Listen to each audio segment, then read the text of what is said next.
and I joined it, and so now we're live. So it said that we had to go live before a certain time, or we wouldn't be able to go live. So Yeah, I just yeah, went ahead and scheduled it for 10 to start yeah, by itself, I guess. yeah. And then it said that we had to connect those pages in order for it to count, for it to work or whatever, Yeah, or we'd have to reschedule it.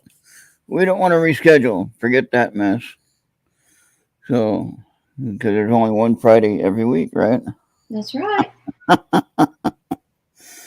We might have two shows during the week, but there's only one Friday. Oh boy!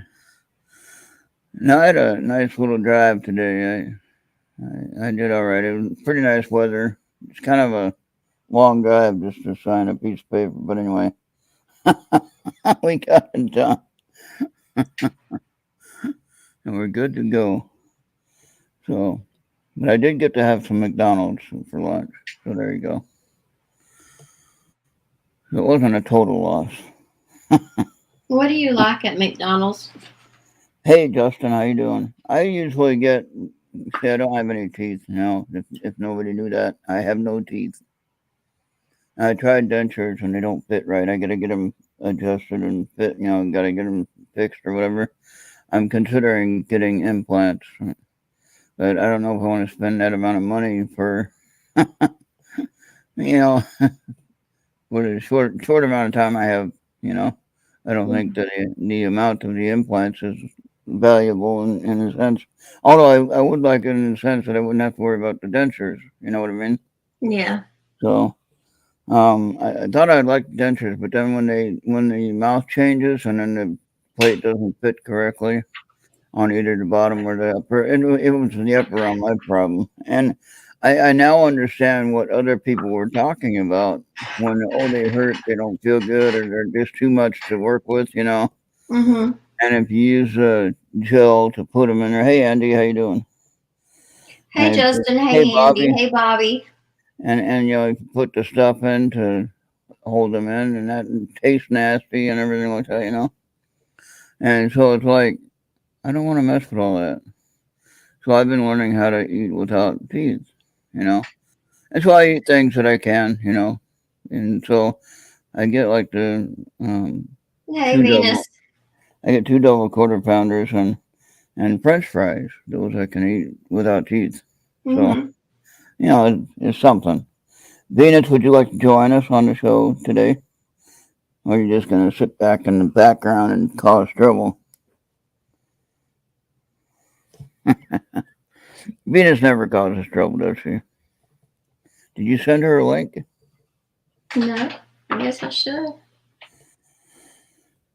You have her Skype. No, no, you don't use Skype, but you can get her on Facebook, I think.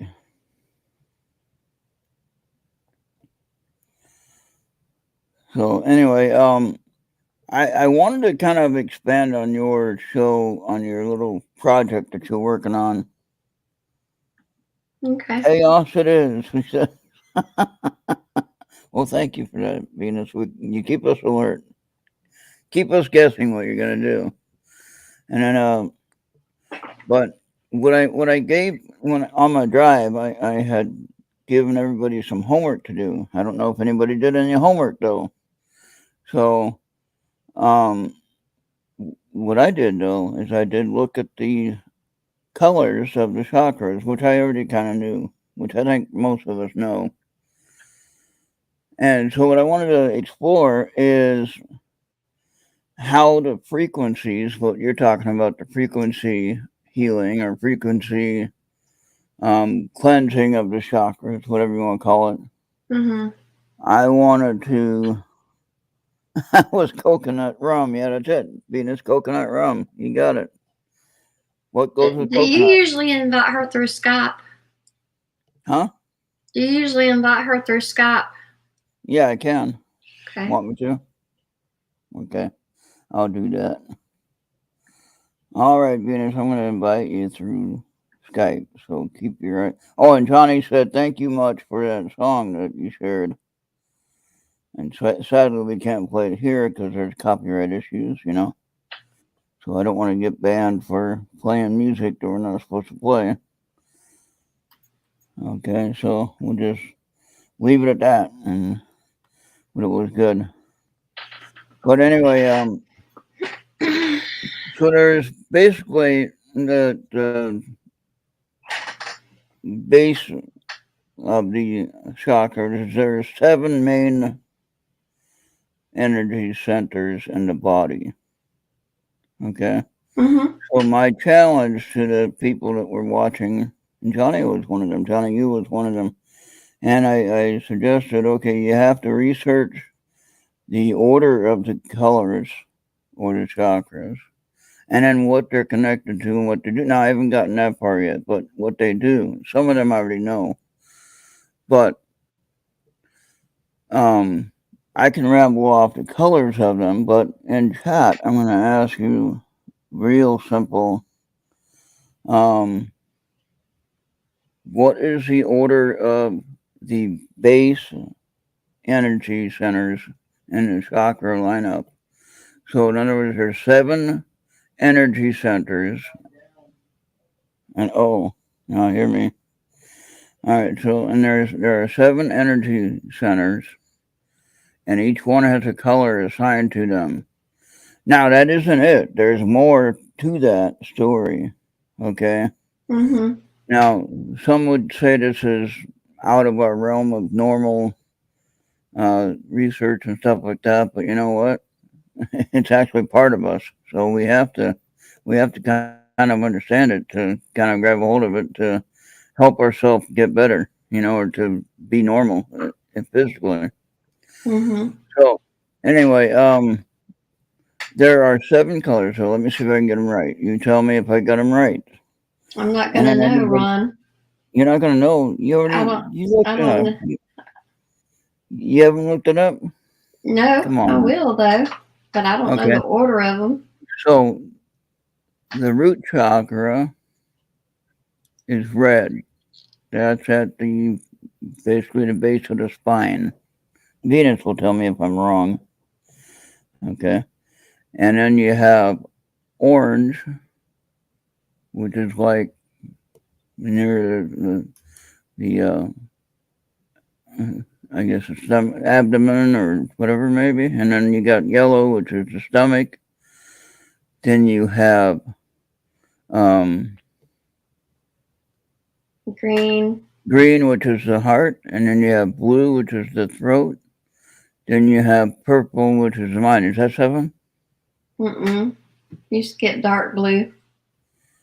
Oh, I know. I didn't see that. Hey, Venus. All right, she's here. That's the third eye. Oh my gosh. We have. I went with just a 7. Okay, so you got red, orange, yellow, green, blue, purple, and then what? Then white, right? White is on top, right? Mm-mm. You got red, orange, yellow, green, blue, dark blue, and then purple. Oh, I missed dark blue. Yeah, and the dark blue is third eye. Okay, and the purple is your mind, right? Yeah, it says crown. I guess it would be. Yeah, well, that would be your mind, right, Venus? What do you think? Yes, I agree with crown chakra. There's different variations of it though. There's different charts. Some of them call the crown chakra pink, others call it white, some call it lavender, and then for the third eye chakra, some of them call it indigo. Oh, You okay, know, yeah. so it just So depends now, on the your question is, upbringing. yeah, the question is, yeah, the upbringing, and I didn't have any on this, so there you go. That's all. But hey, I got most of them. Come on, give me a break. So now, Mm-hmm. I know that doing the research, some of what I've done, just a little bit of research that I've done, I've noticed that there are several levels of these chakras, and they go all throughout the body. And so, like, you have another color combination for the root chakra, it might be 3 or 4 layers of that. Okay. And then and so on each energy cycle, there might be more than, well, there is more than just that one layer. So you're gonna go throughout your body. So when you adjust that main energy center, that's gonna help the others balance out and get healed. That makes any sense? Mm-hmm. So now the question is, how do we know what frequency works good with each chakra? Like, how do you know that, or how do you discover that? So, or is there one particular frequency that works with most of them? Yeah. I mean, obviously, you want a good heart so you can live a long time. You want a good throat chakra, or you want a good frequency for the throat chakra so that you don't get any throat cancer. So you keep talking until you die. Maybe after you die, you keep talking, and and then you want a good mental awareness and stable you know awareness. So you can survive and figure out things as you get older. So, how do you find the right frequency for each chakra or energy point? I guess it's like when I listen to some of them, it's like, oh, I don't like this. Like what Esther was saying. Well, if you don't like it, then turn it off. I think there's a name for the ones for that. I think it's Cefiego or something. Yeah. Yeah. Something like that. So I would like to know, when you say, like, where do you start from? Do you start with, say, the like root chakra being the base? Would you start there and work your way up, or would you start at the ones that are having trouble? And of course, only the person would know that, or maybe someone who's reading you might know that. Yay. Oopie's on it. Look what she posted. There you go. Thank you, What's that? Oopie. Oh, okay. There you go. Thank you, Ufi. All right on time. Look at that, 594 for the throat. I didn't know that. I can never say those Indian words that represent the chakras. I've tried Right. 1,000 times and I butcher them every time. Yeah, red is 432. Well, that's what we've been working on, was 432, Esther. Mm-hmm. We've been working on that to get balanced, right? Mm-hmm. And then the one that Ufi made, the set of frequencies that she made, it was pretty good. Binarial or whatever they call it. So, all right, You just Ufi's call them hired. binary? So she says each chakra resonates at a specific frequency according to chakrakey.com. Yeah. So what's the relevance of combining those? You know how like you'll see the 7 chakras, all chakra cleanse or alignment Yeah, I've frequency. seen videos like that. And the strangest thing, Venus, and I'm not answering your question, but just a silly little note. You know how we always talk about stuff, and then all of a sudden we start noticing stuff, or maybe Yeah. they notice Well, that that happens we to you because you don't have your Google right. Bot turned off. But like we talked about this stuff for a few weeks now. We've been talking about it. Now all of a sudden there's millions of videos on it. You know, about all kinds of stuff, which there wasn't before we were talking about it. so, so I don't know if they're listening to us or if that's just coincidence that happened. No, I mean that's part of what's going on right now. They want people, to wake up. Yeah. Well, let me see. There's someone over there on Facebook that wants to get on somewhere. Hold on, let me check. Oh, I got it. Where did Facebook go now? Why do humans combine various frequencies and rhythms when creating music? Interesting. So now, how do we know, again, like, do we start from the base and work our way up? Do we start from the top and work our way down? Do we Well, see, I've Uh, experienced that with the 7 chakra frequencies that are usually posted. They start at the base or the root chakra and then they work their way up. and then everything balances out from the base, right? Or the root.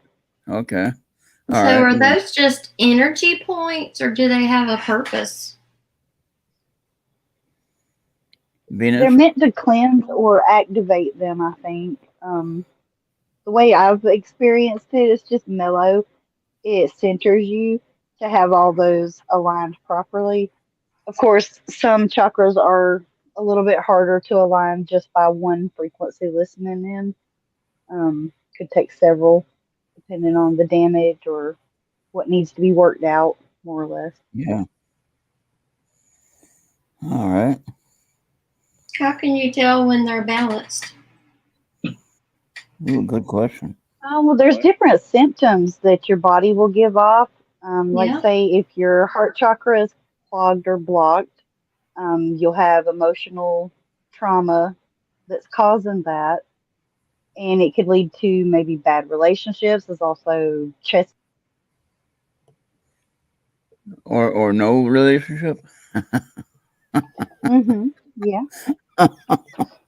But there's other chakras that could contribute to that too. Like if you've got a sexual blockage and you're afraid to have sex in a relationship, of course that's going to put a hindrance on creating those new relationships as well. No, Andy, that's not what we're talking about. And he got excited there.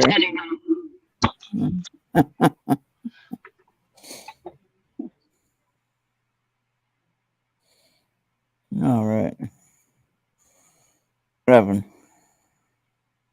With the third eye chakra, that seemed to be one that was real prominent with me. The third eye, the throat, those have been hit and miss. You know, periodically I have to realign those.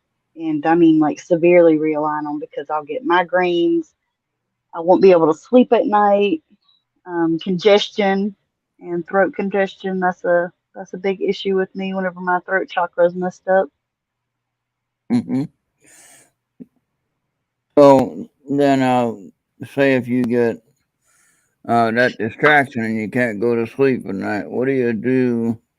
Say 2 o'clock in the morning, and you're like, you can't sleep for whatever reason. Maybe your mind is too busy, or you got congestion, like you just mentioned. Besides drinking a hot cup of tea, what do you do? Well, if you have an overactive third eye, that can cause the overthinking. Like your mind doesn't want to shut down, and that's what Oh, I have to deal with sometimes. So I have to okay. force it to shut down and either do monotonous things like crocheting that literally spaces me out and shuts it down to where I'm Mm-hmm. not thinking about anything. And some might call that a trance. You know, that's one way to do it as well. But if it's You crochet, underactive, Nina? you want to stimulate. I do. I crochet and I knit. I do that too. Hmm. And it's so relaxing. Do you feel like it straightens out your brain? It does. Yeah. Actually, I've Okay. manifested a few things with it. It's just a matter of, staying interested in that monotonous mode. You know how it can get boring after you sit there for a while with it, Mm-hmm. depending on the project you're working on. I know if you're seeing stuff that's not in the same dimension and you get your hands working together, your brain will start working on both sides again instead of just one. Mm-hmm. And then, I do that when I crochet and it levels it back out.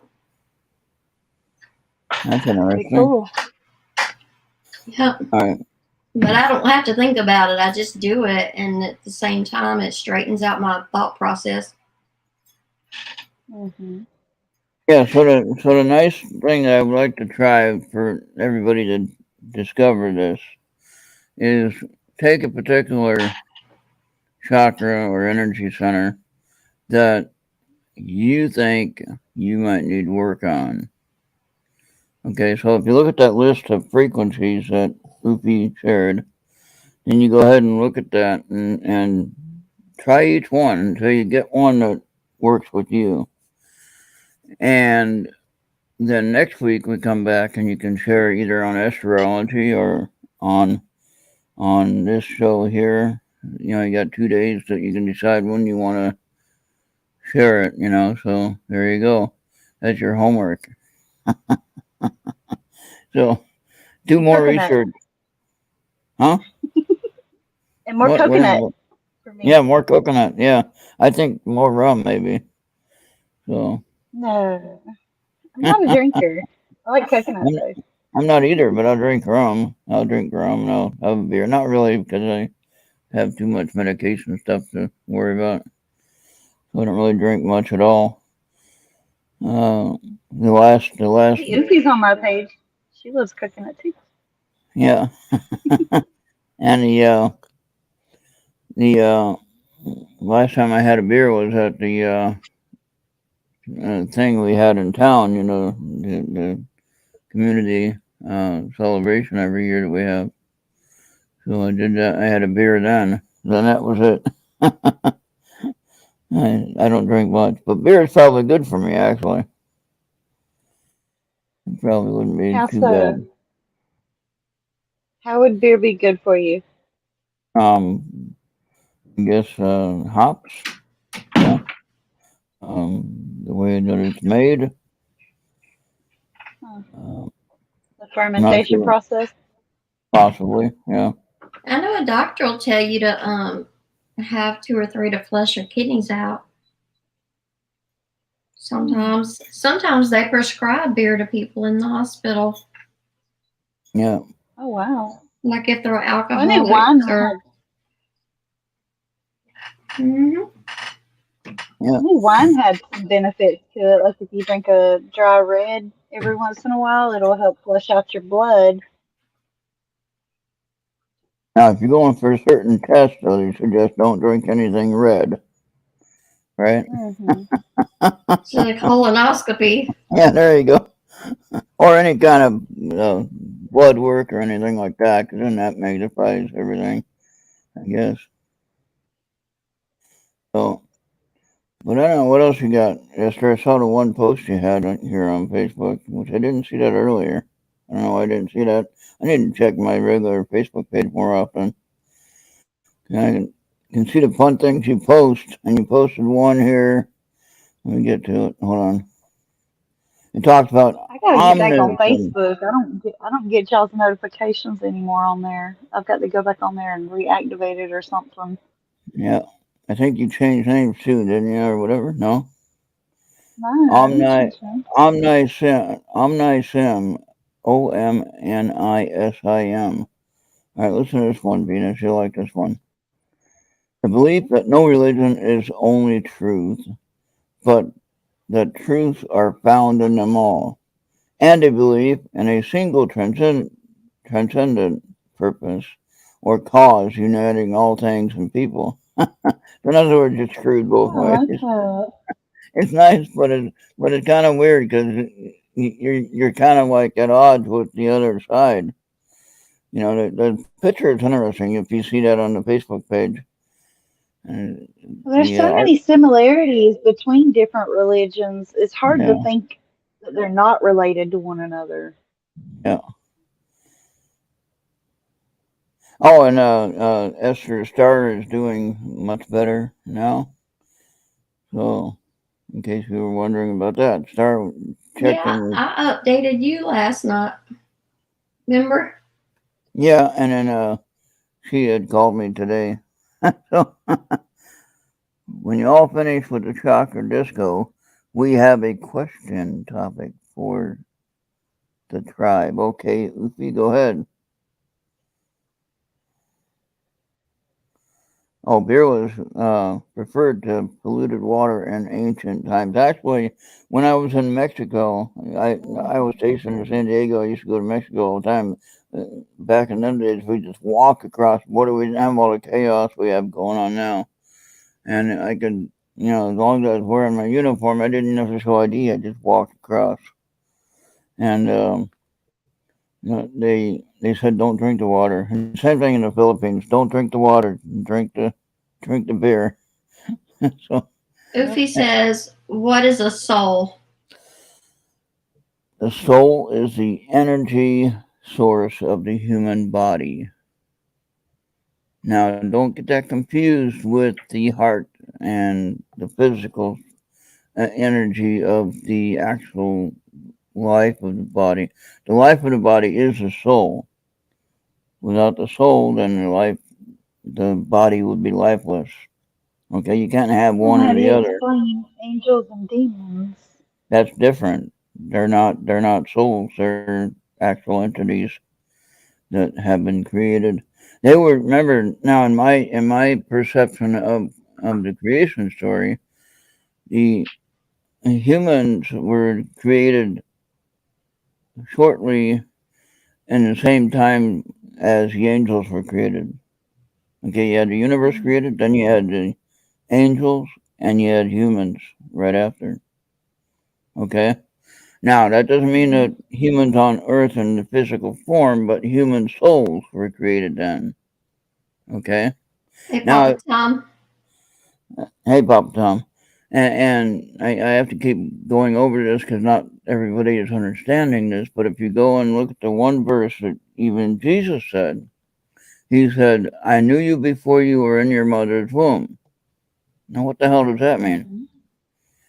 That means It we means were the up soul is there. directed to them. Yeah, we were up there before we came here, right? He knows every hair on our head. He counted every hair on our head. So he knows us inside and out, upwards and backwards and downward. He knows everything about us. So the point is, we were created from the beginning of time. I'm a what gargoyle? Anyway, Ufi said, after she asked what is a soul, she said we were given an idea after listening to the sounds. So I guess she got some kind of revelation Oh, about the soul. Is that right, Ufi?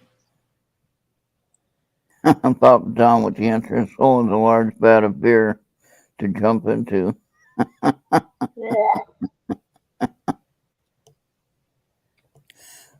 The only Goofy? beer I've ever found tolerable was Coronas, and that's not like fitting after coronavirus was out there.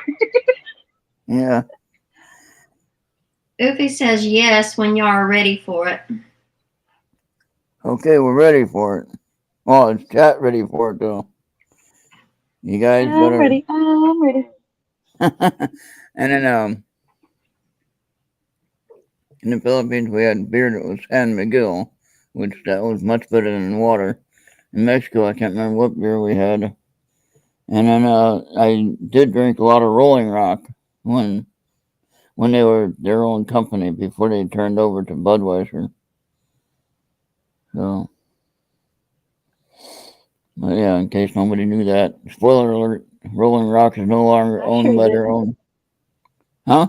That probably happened before I was born. No, Rolling Rock just sold their company to Budweiser. That was just like in the last couple of years. Oh, I Okay. thought you meant Budweiser started off as the other. Okay. Oh no. Rolling Rock was her own family-owned business, and I think the family there's no more family that wants to do it. So then the Budweiser took over and bought the company. Apparently, they still sell it because my friend Jaron in Utah was talking about getting a 24 pack of it for his birthday. So that was good. So Ufi says, assume for the sake of discussion that the creator existed before time and will continue after time ceases, and assume further that the creator created the existence or reality, if you prefer, in which you now perceive yourself.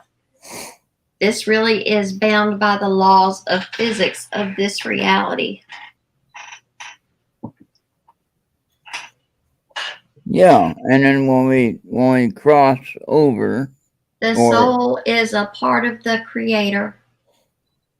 huh? Do we go back to the creator? Like this big ball of creator Well, energy that just kind of spits us out? Now, with the one verse also, I'm reminded of, it says, to be absent from the body is to be present with the Lord. So there's your answer to that, Venus, right there. And I'm not trying to preach, I'm just trying to give scripture verses that match with what we're talking about. And what we're talking about isn't any kind of magic, except the magic that we can try to understand it and make it work for us. That would be doing our own work on our own body, not have. I mean, yeah, if you need to go see a medical doctor, please do. Don't try to avoid them and go with our suggestions. I'm not saying that at all. But go to your doctor and do our suggestions at the same time. You might be interested to know that you're going to feel better after that. You know? So. I'm getting kind of this thought form about the Georgia Guidestones. You remember how there was like a population cap that was supposed to be Yeah, met and kept? Do you think that 500. has anything to do with possibly too much of the creator source being spread out amongst humans? Possible. And Yeah. then Ufi says, the creator, as part of the creator, existed before time and will continue to exist after time ceases to be. Yeah, I think so. How could a creator exist if there's not a when he exists? Well,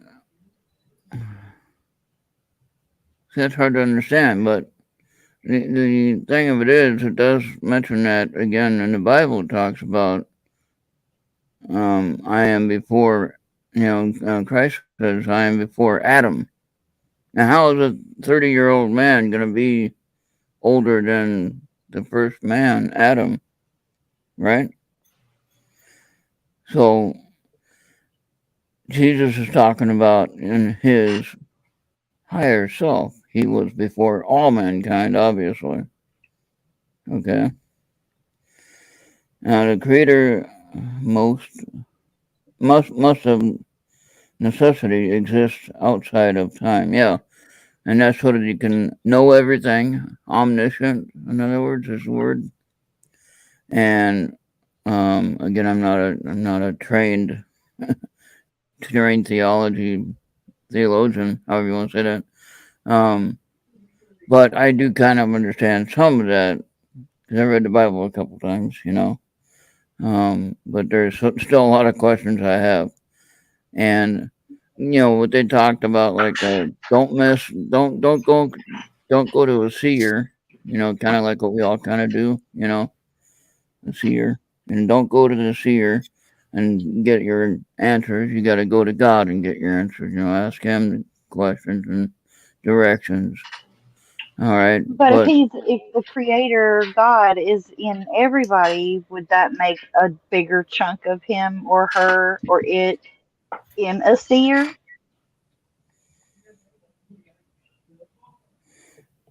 I that's a good question.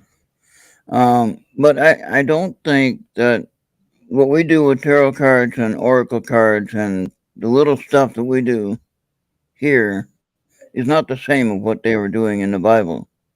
It's a whole different thing. Okay? Are you talking I about mean, like necromancy, where they would split the yeah, guts open and play in their blood? yeah. That's a whole different thing. We're not doing that. I mean, if they were already gonna die, why not? Okay, repeat that question, UPS. I don't remember the question. I'm sorry. If about the seer having part of God or whatever, or us having Oh, equal yeah, parts. right.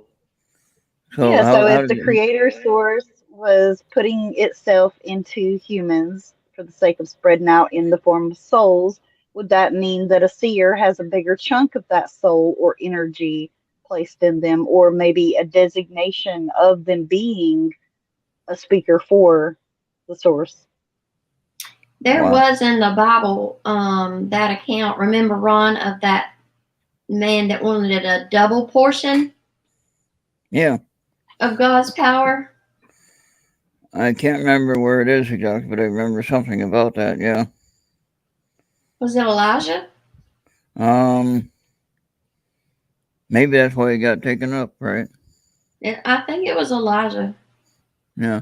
He prayed for a I double love that portion. name. Yeah. I think he prayed for a double portion and then he got taken up into the chariot, right? Yeah, was it him that had the robe that was like magical? Yeah, and then when he went up in the chariot, then the robe came back down, and he was basically naked, right? Mm-hmm. Uh, but that's how it kind of states it in the story. And then the other one was his son. Uh, let's see, I can't remember exactly the exact name, but anyway, he was walking, and then he was not. He was gone. And so, do you remember that story? That was later on. He was walking along with I can't remember who he was walking along with, but anyway, he just gone, not there, Mm-hmm. and he never died. Papa Tom said the Creator lives outside linear time. Therefore, he or she or it does not live in time. Correct. Mm-hmm.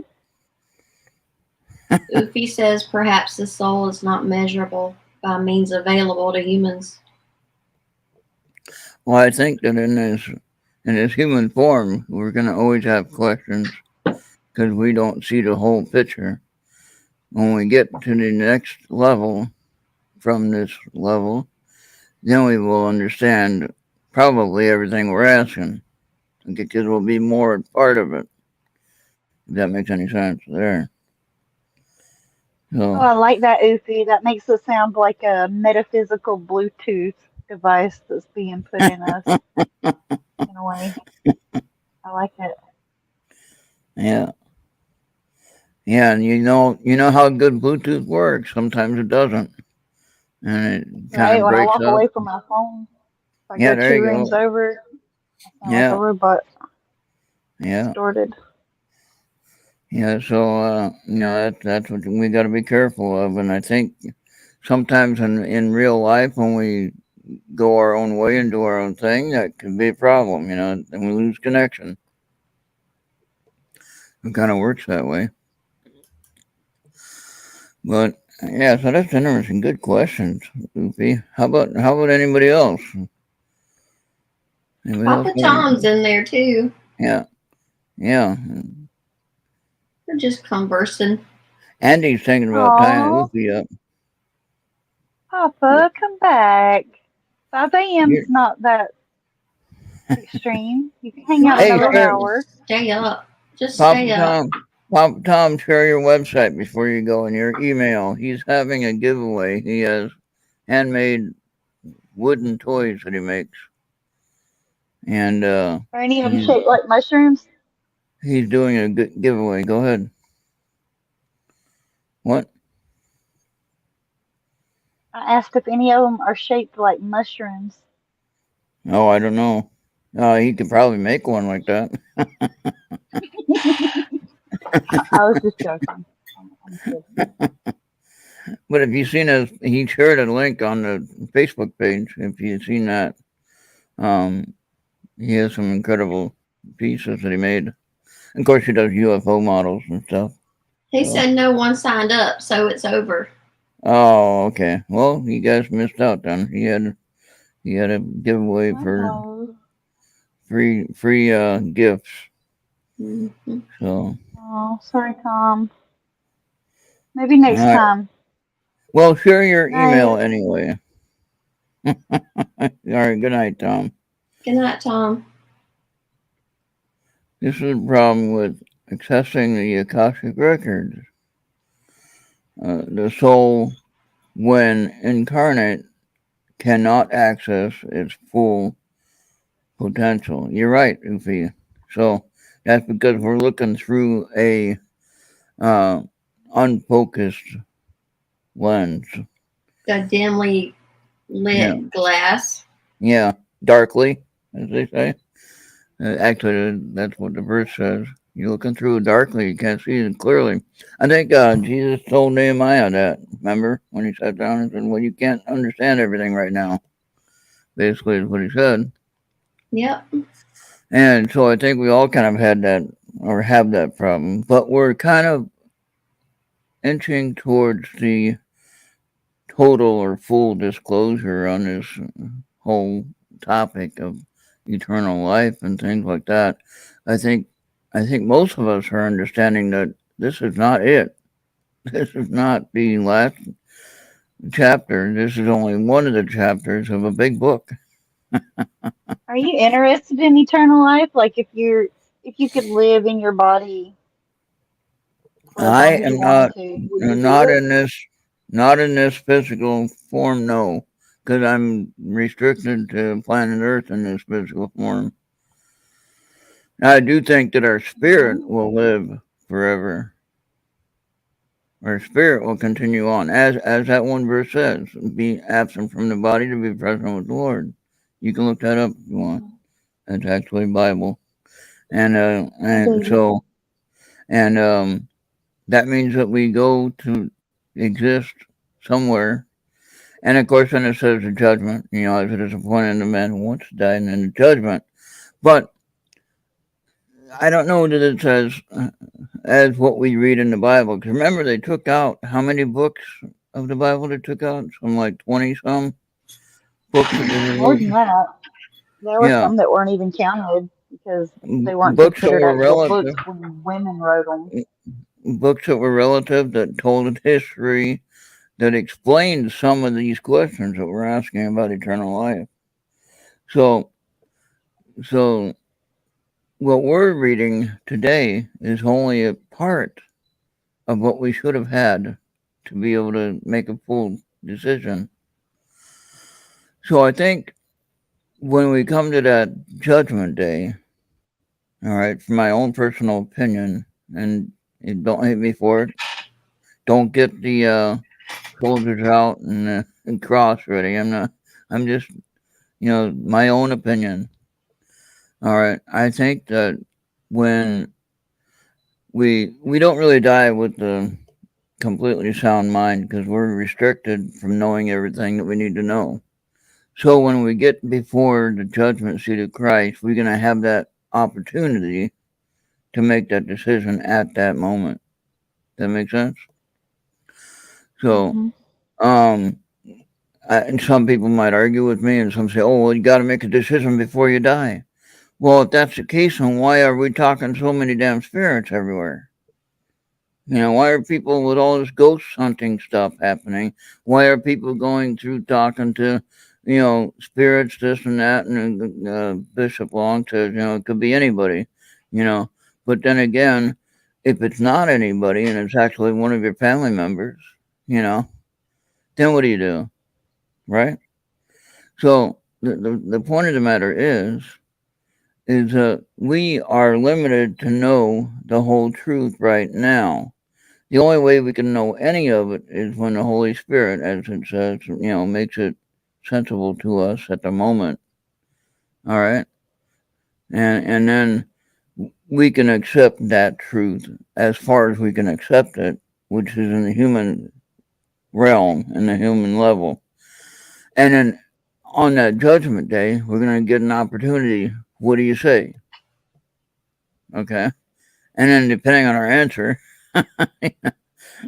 then we'll be accepted or not. And then the only thing that we have to worry about is if we're not accepted, then we're going to be separated forever. Okay?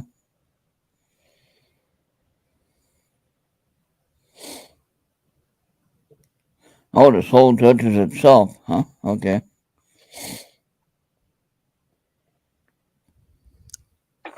Countless number of others.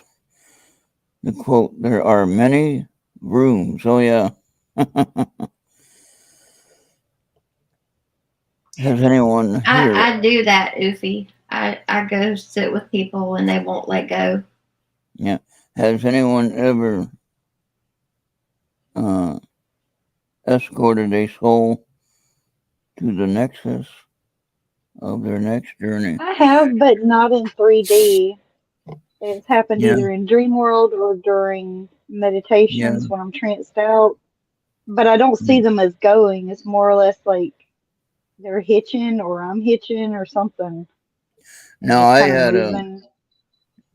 I had one of the spirits here, and I didn't invite them; they were here already, and so I had told her to go, because Tanya, my friend Tanya Medea, she did a remote view of my house, and she seen the people that were here, the spirits that were here, and she recognized a woman, I think, but she didn't know her name at the time. But I said, you know where Tanya lives. Go and ask her for help. Tanya will help you get what you need, or help you with what you need. And Hmm. so 3 o'clock in the morning on a Saturday, Tanya's walking around her house and her, doing her astral plane spirit stuff, and she sees this woman in her house, and she recognized her from here, and the old man was with her, right? And you seen the old man, Venus, and um, she said, "How can I help you?" And she said, "I want to go home."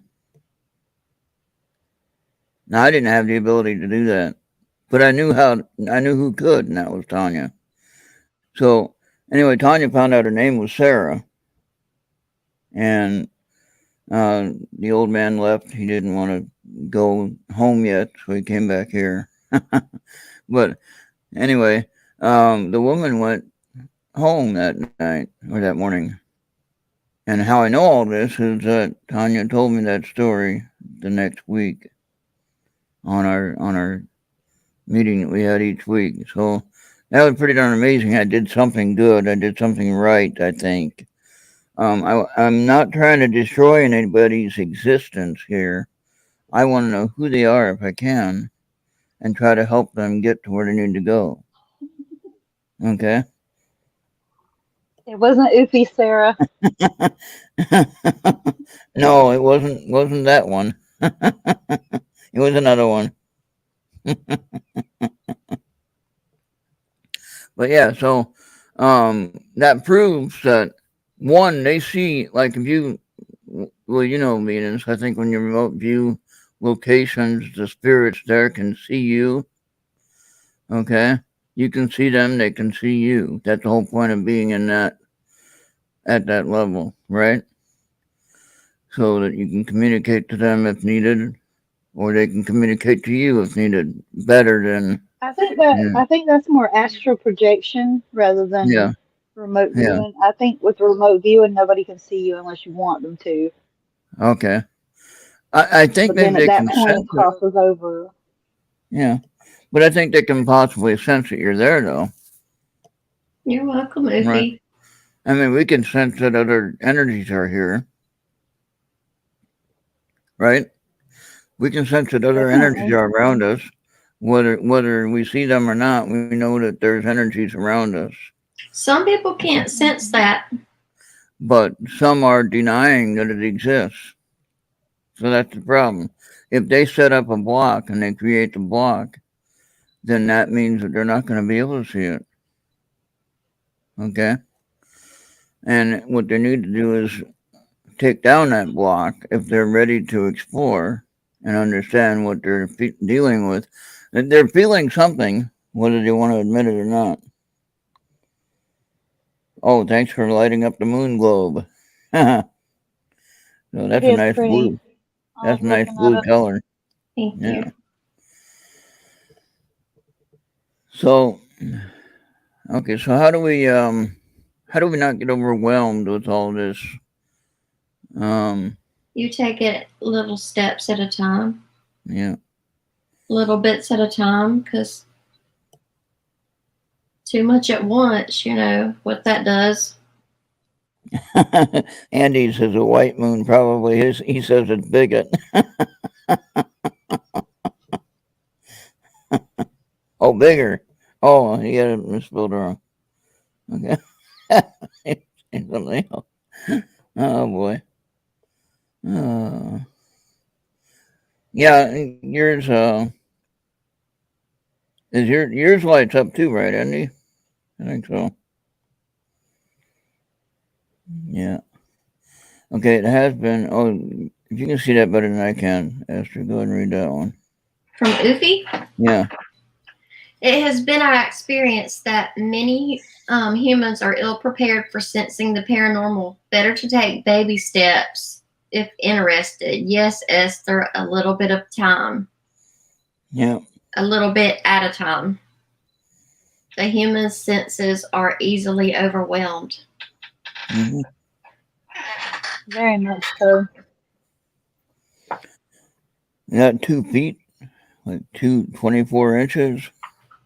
He's saying his 2 moons are bigger. Oh, okay. He's talking about his balls, Ron. Oh, no. And then he's saying that him and Oopie has a different connection that I knew about. But anyway. Dear God, I'm so sorry, Oofy. Oh, boy. Now Andy's going to get slapped 8 times in the face.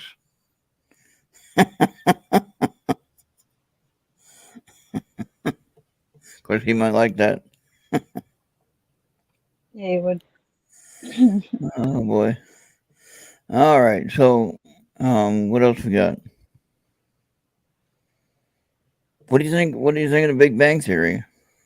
The beginning of so-called existence. Do you think that's a real thing, or do you think that's our misconstrued understanding of what we see? I don't believe I think that. it's just a title. I don't believe it.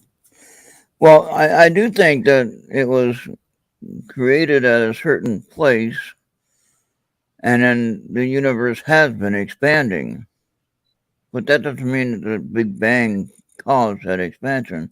It just means that it's expanding. But the Big Bang happened just out of nowhere with nothing causing it. It just a Big Bang, and then all of a sudden, the creator outside of the time and space caused it. I think it's similar to the same way humans are, in little ways. You know how we started off as small tribes and then we expanded. We started migrating and exploring the earth, right? Yeah. And then also think about how we procreate, how we create another. I think that's what that Big Bang is referring to, is when a source collided with another source or mated with it in the sense of astrological terms and created all these other little things. Hmm. Huh. I don't know. I guess Oopie, what was that question she asked? I don't get that question. That's the first one. Undercover homeless social worker detective. Yeah. Andy said no comment, so I'm not really sure what they're talking about. And then another abstract. I can't read it. I can't see that real well. I need new glasses. I can see it's there. I can see another abstract, and that's where I get lost.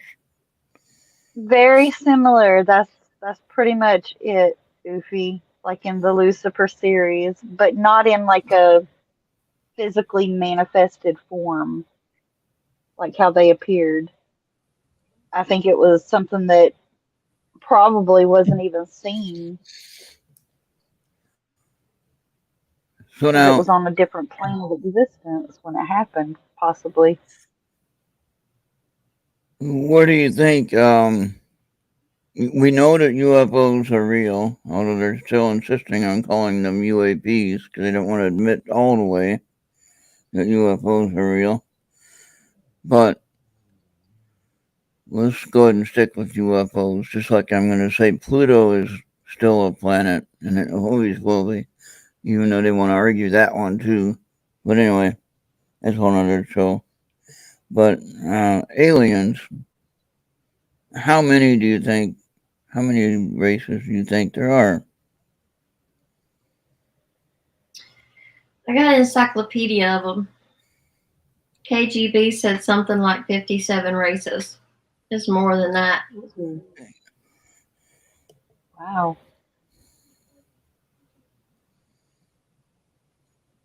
And out of that 50 something, how many are supposedly good, benevolent? Yeah. I don't know, because they probably see good as something different than we do. Right. Mm-hmm. So what we see good might be nothing to them, or Some of them just might be, doing survival stuff like a colony of ants or something. yeah, They might not have a conscience. I don't know. yeah. And Ufi's saying a lot of stuff there. Okay. She said the reality was a byproduct of that joining, or actually, there are many other possibilities. Humans tend to use metaphors and analogies that they have experience with.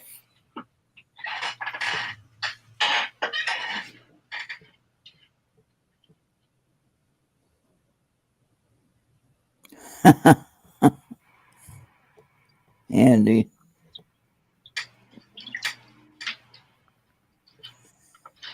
Okay. So yeah, so when we talk about good and evil. Most humans define good and evil in terms of what good is for them or bad from their perspective. Yeah, that's a good point. And even in our existence here on this planet, we can think some other country, the way they treat people are bad or not too good, compared to what our reality is. But then the people that are suffering in that other reality, they're thinking, "Oh, this ain't so bad." Although they might be in a suffering issue, you know what I mean? And so, from our perspective, though, it would be bad, you know. So, and the reason why I asked the different races, what do we do with the different craft, like the spaceships that they use? How do we figure out who's who? Like who flies the triangle one? You know.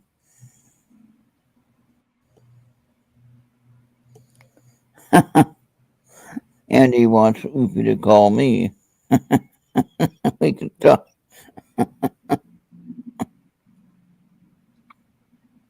Why is that dangerous? You can use Skype or the StreamYard link. She was on the show once with her modulated voice that she created. So, Oh, but there was a delay, be so it was shy. it was kind of difficult to really keep up with what she was trying to say. So, but it was cool idea. So, but yeah, so we're okay. What else we got? What do you think? How long do you think we have before this world explodes? Explodes? Yeah, the whole That would thing just imply like the core get overheated or expand. yeah. Well, now the only thing about that is it says in the Bible that the earth will be here forever. We're not Yeah. going to be here forever, but the earth is going to be here forever. So we know Right. that They there's wiped out the dinosaurs for us to get here, and right. then And what were another the race moved dinosaurs? on. Were the dinosaurs actually the maybe possibly a different form of, say, the fallen angels? And that's the form that they took as what we could describe them, you know what I mean? By that. And so, and then when they got wiped off with the flood, then there might be still some hanging around today that we haven't seen yet, and that's what Bigfoot's about. I could see the Mm. Loch Ness monster being some kind of dinosaur or something. Mm-hmm. There's some interesting images on the face of Antarctica, and it doesn't show up as good today if you Google map it. But a few years ago, I was doing like this whole scan of the Google Map thing before they altered it, and there was all kinds of stuff up underneath the ocean, things that looked like faces, like giant statues. That's a And horrible on visual, Antarctica, Andy. you can see wings. I'm Yeah. not sure if it's maybe dragon wings or angel wings, but then there's a part that looks like a gigantic sword, and it Oh looks wow. like up close it's a mountain range. But if Yeah. you go further out, you see it's in the shape of an angel with a sword. Oh yeah. And then Andy sends a good visual about Barney the dinosaur, Barney the angel. I can't imagine that one. All right, and then Oopie said a riddle us this: bat creatures, where where will you roost when a radio explodes? They won't roost on my antenna. That won't Hey, what's happen. that? That's a good point. What's that black square box thing that's blocking sun? I don't know. It's like it's blocking solar flares. Oh, I have no clue. You haven't seen it? Mm-mm. I haven't. Mm-mm. I used to be able to sun gaze, look at the sun, either early in the morning or in the evening when it's going Yeah, down. yeah. But I haven't been able to do that in probably about 4 or 5 years because something else has happened to it to where it's brighter, like it's artificial. The only thing that I know that's in orbit around the sun, I is it like inside Mercury, and it's the SOHO satellites, Solar Observatory, whatever the H is, and whatever the other O is. You know what I'm talking about, though, right? And there's two of them that are opposite sides of the sun, and they orbit the sun, and they get complete view of the sun all the way around, and they just orbit the sun at one certain distance. And I don't know how they're missing the solar flares when they do happen, especially if they can take out our electricity. How do those satellites escape that? So, but that's interesting. They can do that. And I remember a movie. Who remembers um, The Other Side of the Sun? I think was the name of it actually.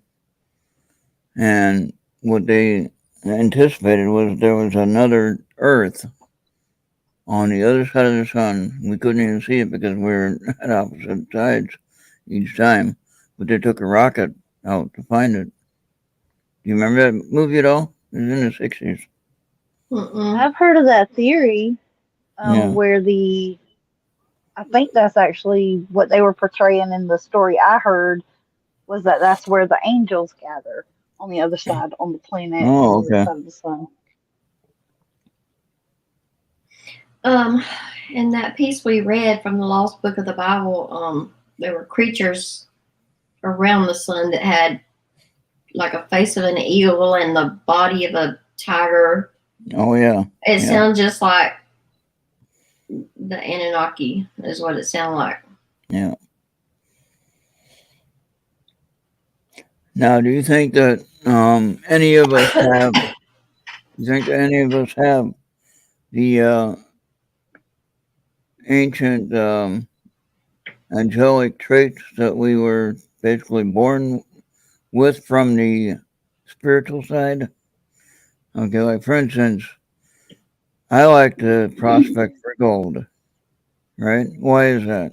Does that mean I'm somehow related to the Anunnaki that collects gold? You know what I mean? I don't know. Or part of the bloodline that was first enslaved to dig for it. Oh, yeah, that could be too. Okay, interesting. It was a mere Earth, Andy says. There's all kind of what ifs, you know. Yeah. Mm-hmm. Okay. They thought the astronaut had returned to Earth. Oh, yeah. And he was on the other Earth and he couldn't understand the thing that they were talking about. I remember that one. And of course, Planet of the Apes did some kind of weird thing like that. But that had apes in it, though. They never had monkeypox there on that show. What's going on there? Oh, wait, we can't say monkeypox, can we? No, we might get banned now. It's a conspiracy theory. But anyway, Oopie says, consider everything you think about. Hear, see, just before you sleep will be incorporated into your dreams. That's a good point.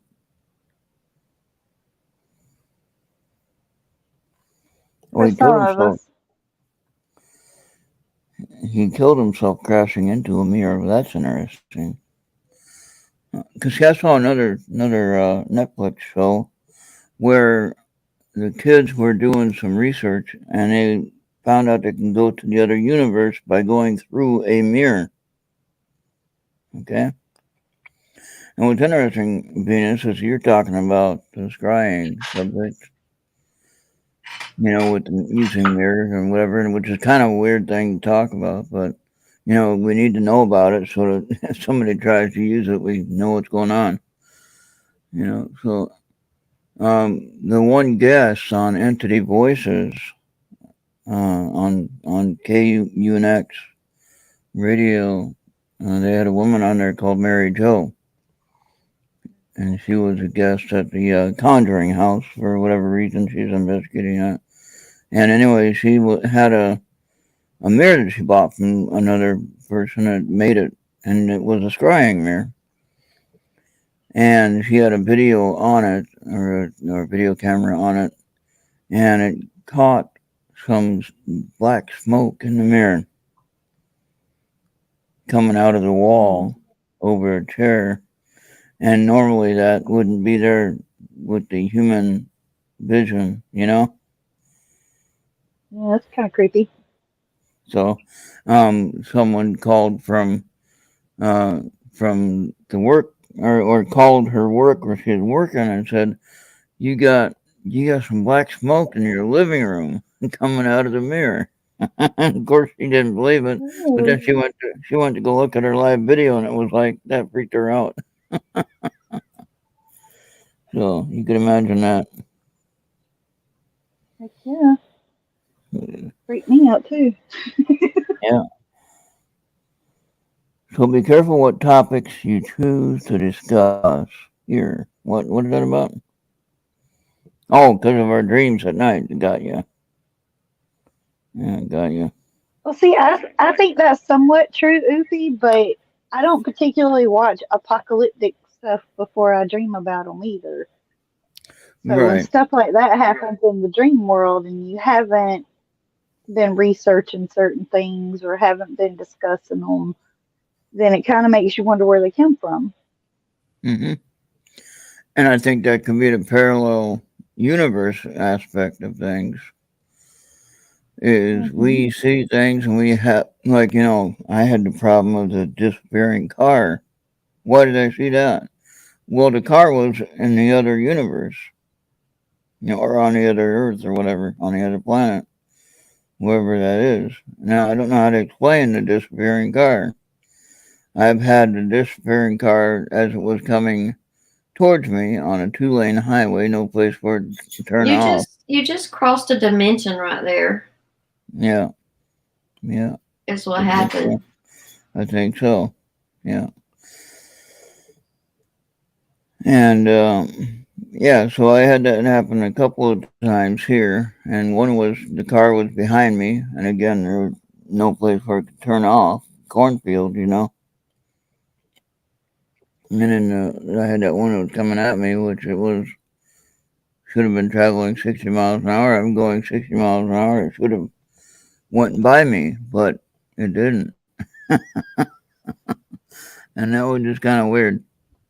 That's freaky when you go through a different dimension like that, because everything's exactly the same except there'll be like one thing that's really different, and then 10 minutes later it's all back to normal, and it's like, what in the hell just happened? I didn't miss any time. I'm on the same track. Yeah. Same day, same week, same hour even. So not any time missing, no minutes or nothing like that. But It happens. It what I happens. It's that's real. that's really what I call the phrase that I use, and we'll see if anybody talks about this now. All right. Um, the phrase that I use is called time differential. Okay, now I explained that before. Yeah. You remember mechanics of the old car where you had the Mm-hmm. drivetrain and the rear differential. Well, what did the rear differential do? It distributed the torque and the power of the transmission. All right. And if you didn't have that, then the axle would break, obviously. So you had to have that gearbox on the rear axle in order for that to work right.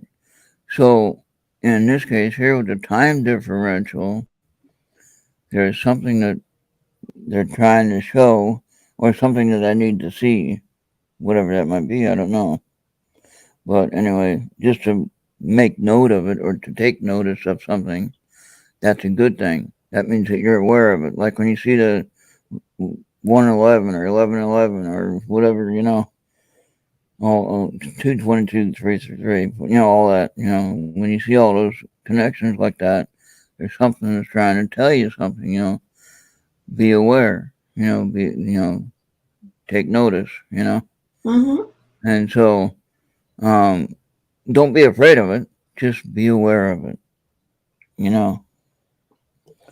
soul What connects if that's to, our soul's way of connecting and drawing back? Like if our body in another dimension dies off and our soul is released, or a fragment of that soul, does it come back to the main one, or where does it go? Do we have the ability to call it back, so to or speak? does it, yeah, good question.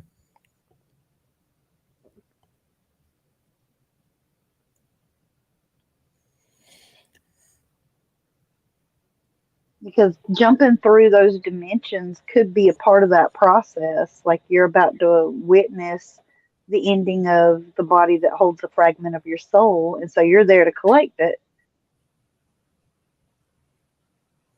Yeah, and then we might actually be, um, from a visual point of view, we would be seeing that transform right before us. And that's like, why do we see that? Or why? What am I seeing? What am I recognizing? You know? And so that's good. Let me tell you about this. The neighbors the other day were just telling me about the white orb, what they thought was a spacecraft, actually. A UFO, right? But it was Mhm. probably as big as my house, as far as how big the diameter was. Wow. And it was bright white. I mean, like almost blinding. Now, that was when I told Esther that particular night. I said, I just saw a flash of a white orb out of my right eye, you know? And it was like, what was that about?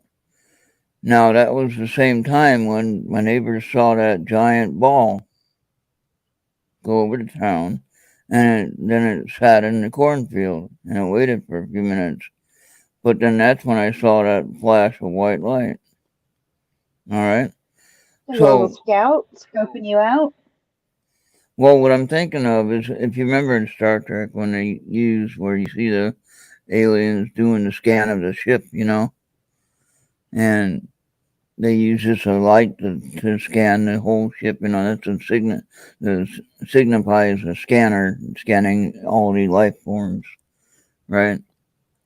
So I'm wondering if that laser point or that white ball or that white globe or white orb, I'm going to call it, uh, had that laser light scan my house to see where I was at, what I was doing, whatever. Of course, I happened to be on the Mhm. toilet at the time. Thank you for that. So anyway, You know what I Perfect think? position for probing. yeah, I think they came so you could see them because you always want to see them. yeah. And I think they knew it, and I think they came. But then there's some other theories from some of the older psychiatrists and stuff that says you want to see something so bad that your own mind manifests it, and by believing it's there, it really brings it into existence. But I don't think you did that. I mean, I think it's Well, how did I see that flash of light at the same time they said that they saw they it? knew you wanted to see them, and they Yeah. gave you a show. Is what happened And I missed the whole thing, but I got to see that flash. from the toilet. Maybe Yeah. maybe you didn't miss it. What if you fell asleep just for a second on that toilet? What if they come by Possibly. all the time? They just have their lights off. Yeah, that's true. Okay, now Ufi is writing a lot of stuff here. I can't keep up with it. Ron, in other places, we've seen large white orbs. They turned out to be planes landing at a remote airport. Yeah, I don't think that's the case here.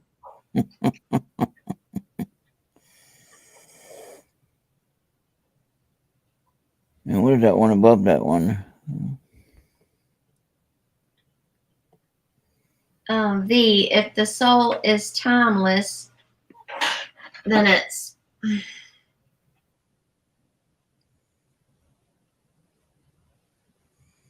at the same soul. The physical amograms that may exist simultaneously in different times are still connected.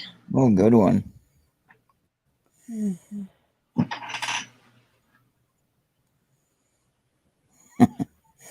We just need to I've watch had YouTube. feelings that I had clones out there too, and I've been on this kick where certain celebrities, they don't look or even seem the same whenever you're looking at them or hearing them talk, like they're actually a clone. So I wonder if, that's kind of like a clone theory. You can feel a part of you that's not really you, but it's connected to you. Mm-hmm. Some people think Walt Disney's doing that. I do too. I There's don't think it's just Disney though. It's all of Hollywood. Andy says they're watching me drive and talking to no one. You talk to yourself when you're driving. All the time. I got my video going, my live drive going, and I have a few people. Johnny was visiting me today, and then I had Marco there, and Genghis was there, and so I had a few people watching. And so I just talked to whoever's there, whoever might be watching. So hopefully I'm not talking to myself. That would look kind of weird. So I don't think that's weird at all. No, I do talk to myself, or at least somebody might be listening. Somebody's listening, I'm sure. So Somebody's always listening. You can count on that. yeah. So sometimes I come up with some funny shit too.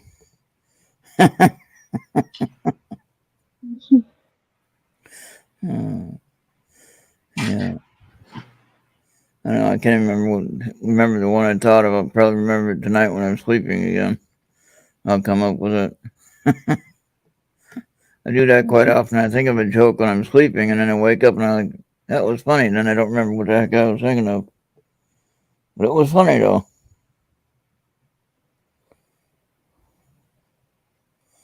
The mind disintegrator. Okay.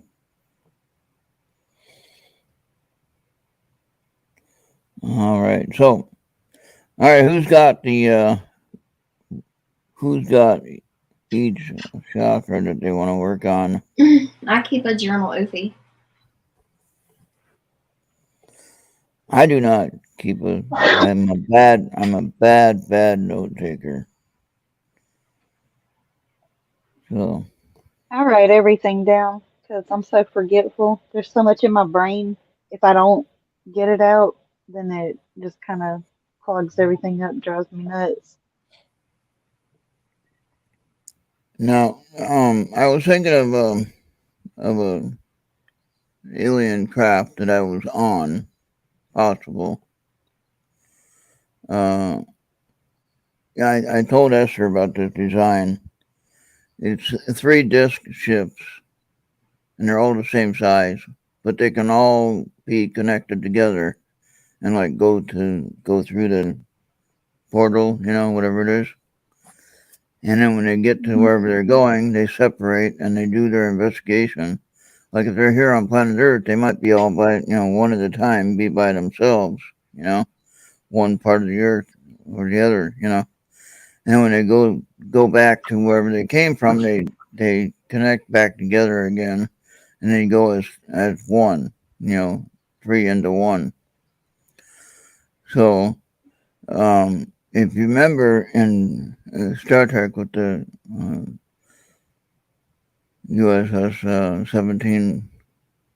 1701D, the one where the disc came apart from the engine section, and then the engine section became the war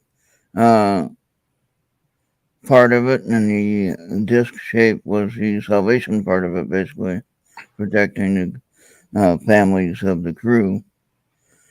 And then if everything worked out, though, then they just came back together and they were a whole ship again. But if it didn't work out, then the disc would crash land on some planet someplace, and the human race would go on and live on that planet. I don't even remember that show or not. But that was that meta material they had that was part of the crash. Yeah. It would go back into its original shape. Like it was like tinfoil, but it was super thin, and you could crumple it or whatever, and it would go back in the shape it was already in. Oh, wow. They have it. They still have it. Oofy, I lose count when I'm flipping coins. I try to figure that out.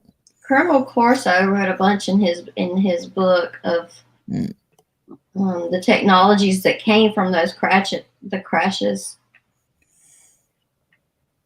Yeah, like titanium for the airplane, like the SR-71. And like fiber optics. They sent them all to different places, and the people would, mess with it and see what it did and figure out how to replicate it. And that's where a lot of our technology came from.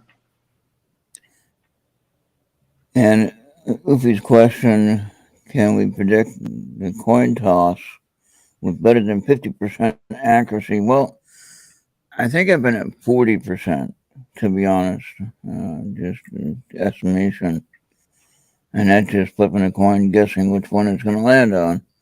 And I can't prove that, though. But just from a personal perspective, it's been at least 40%. Oh, somebody get a coin and let's play around and do some tests. All right, Esther, did you get your dice yet? No. No. I didn't check the mail today. Okay. Maybe you'll get them tomorrow or Monday. Yeah. Did you get that crystal? Not yet. It should be there. It's been 3 days.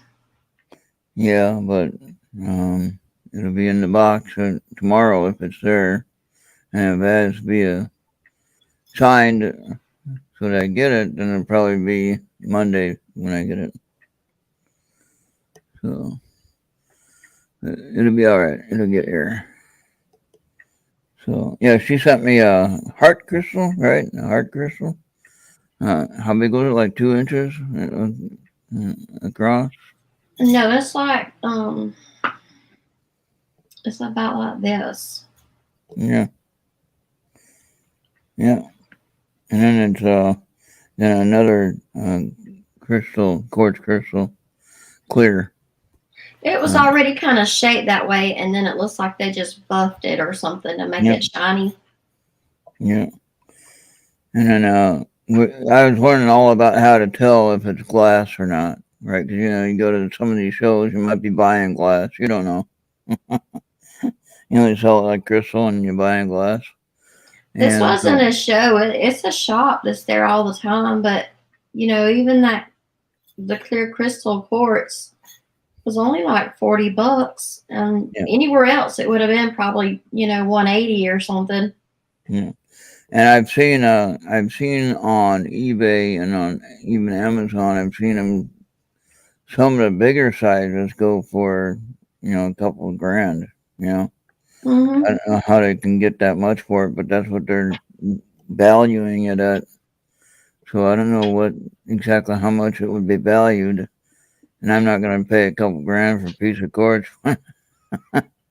I can go to the river and find some and then Well, polish I it up mean, myself. it's probably depend on the clarity and the quality and Yeah. all that. Like diamonds, I don't know, but Hey, Genghis is here. See now, Genghis was here on my drive hey, today. Genghis. Yeah. Hey, Genji. So what I'm hoping to do with this quartz is that I know it's good for healing. It has healing properties. What I learned about it during my study is that there's a tester you can get for about $150. It's a technical piece of equipment, and you can touch the crystal with the tester, with the end of the tester tip, and it'll read what it is, which is pretty darn cool.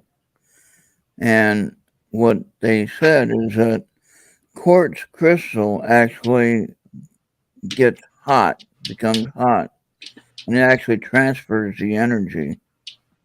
Okay. It can melt That, ice just like silver can too. yeah, and that's interesting. Know that glass will not transfer the heat like that.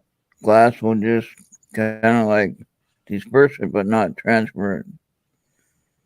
If that makes any sense. Well, as far as its use is for clarity.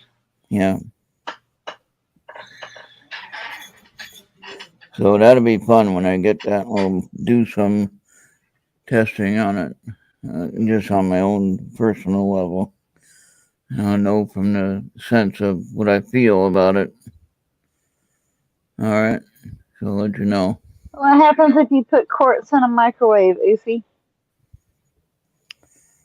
It probably blows the microwave up. I'm not going to, Oofy. That would be crazy. The 90%, more than 90% of the pyramids are made of quartz. They produce energy. Do it and find out. You better have an extra microwave on hand. That's like putting aluminum foil in there. You don't want to do that. Oh, it opens portals. No, I don't want to do that then. I want to use it on the correct idea of healing. So if nothing else, it'll maybe make my leg feel better. It is doing better though, Venus. Your leg is? Yeah, it's still hurting, but it's doing better. So That's good. whoever is working on it, thank you for that. I won't list everybody that is, but I know you are, Venus, so thank you for that. And keep working on it when you can. And it is helping. I wanted to give you that report. So Good. it's not as full. Now I did get some new shoes, so that was part of the problem right Probably there. helps a lot. Yeah, I got new Skechers slip on with the memory foam on the insole, and man, it's like it's nice to walk now Mm-hmm.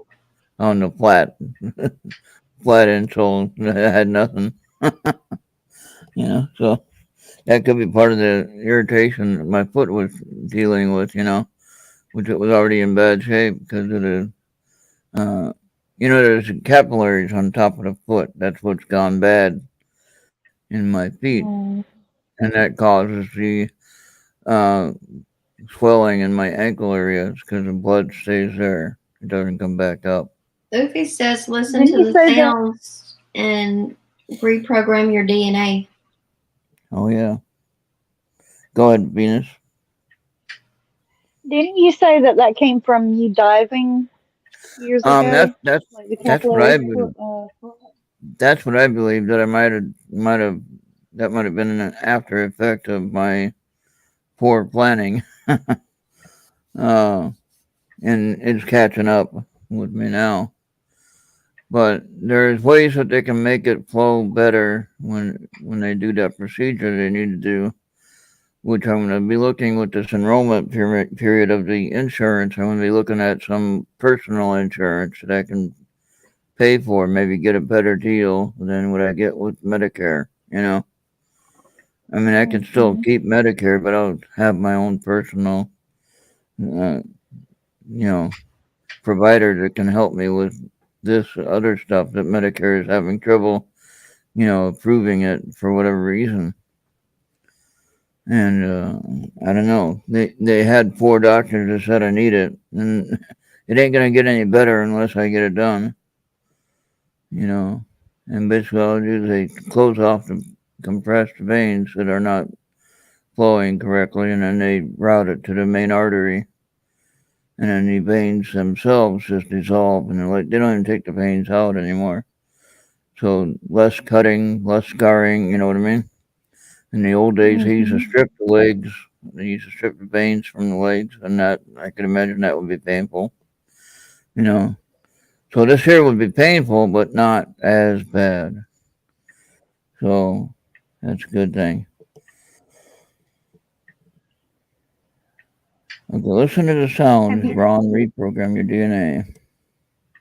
Go ahead, Venus. Have you considered taking collagen supplement? What is that? It's like a powder and it has different proteins in it, and it has been proven to rebuild vascular systems as well as joints and ligaments, like sports injuries that happen. They recommend it for athletes sometimes to What is it rebuild and called? repair. It's called collagen. I take it in powder form, and I pretty much just mix it in my second cup of coffee in the morning, Oh, okay. so you can't taste it. Okay. All right. Send me that on Skype, maybe the link to it or something, Okay. and I'll definitely try it. And I mean, it's not going to be instant. It's not going to instantly repair anything. It'll take right. maybe a month or two before you start seeing results. But if it can help, even a little bit, like with what we're doing with the energy work, it's helping. You know, everyone that's helping with the energy work, and I really do appreciate all the help that I'm getting with this. And most people don't know what I'm going through. They just know that I have pain in my leg. That's all I know. Some of you Yeah. have seen the picture of it, so you know it's not very pretty, and it's not doesn't feel very good either. Yeah, I was like, that has to hurt. Yeah, and the other thing is on the inside of my leg, I got those the strange bulges from the blood, pooling right there in that area, and that kind of hurts, and I'm concerned about if that opens up, I'm going to be in trouble. Because that would be, infection and loss of probably the lower leg at that point. You So, but still drinking plenty of water? I'm drinking more. I drank some today, actually. Finished a bottle of my smart water so that I can do this show. You know, but I got my soda count down to 2 bottles, less than 2 bottles a day. So now I got to start drinking, like you just said. I need to drink more water and really make it a point to do that. But the thing that I had to really tackle first was to cut down the soda intake. Okay. So that has helped quite a bit also, as far as if I would have kept drinking the same amount of soda, which was like 15 bottles, 2 liters every day, I probably would have had this leg never going down on the swelling part of it. So that definitely helped it, to slow down. And so that's a good thing. I think the water, if I drink more water, obviously that would help as well. Because it would Well, the direct water the, is recommended for energy work too. Like if you go through Reiki therapy, Reiki healing, yeah, and the yeah, energy work that some of us light workers are sending to you to heal the leg yeah, problem, it's yeah. recommended to use water as a conduit for that energy to travel better. And if anyone has, like you do, Venus and other people I've talked to, they have the Reiki skills and they've been trained. They have, they have their certifications or whatever. Um, I invite you to work on me if you want.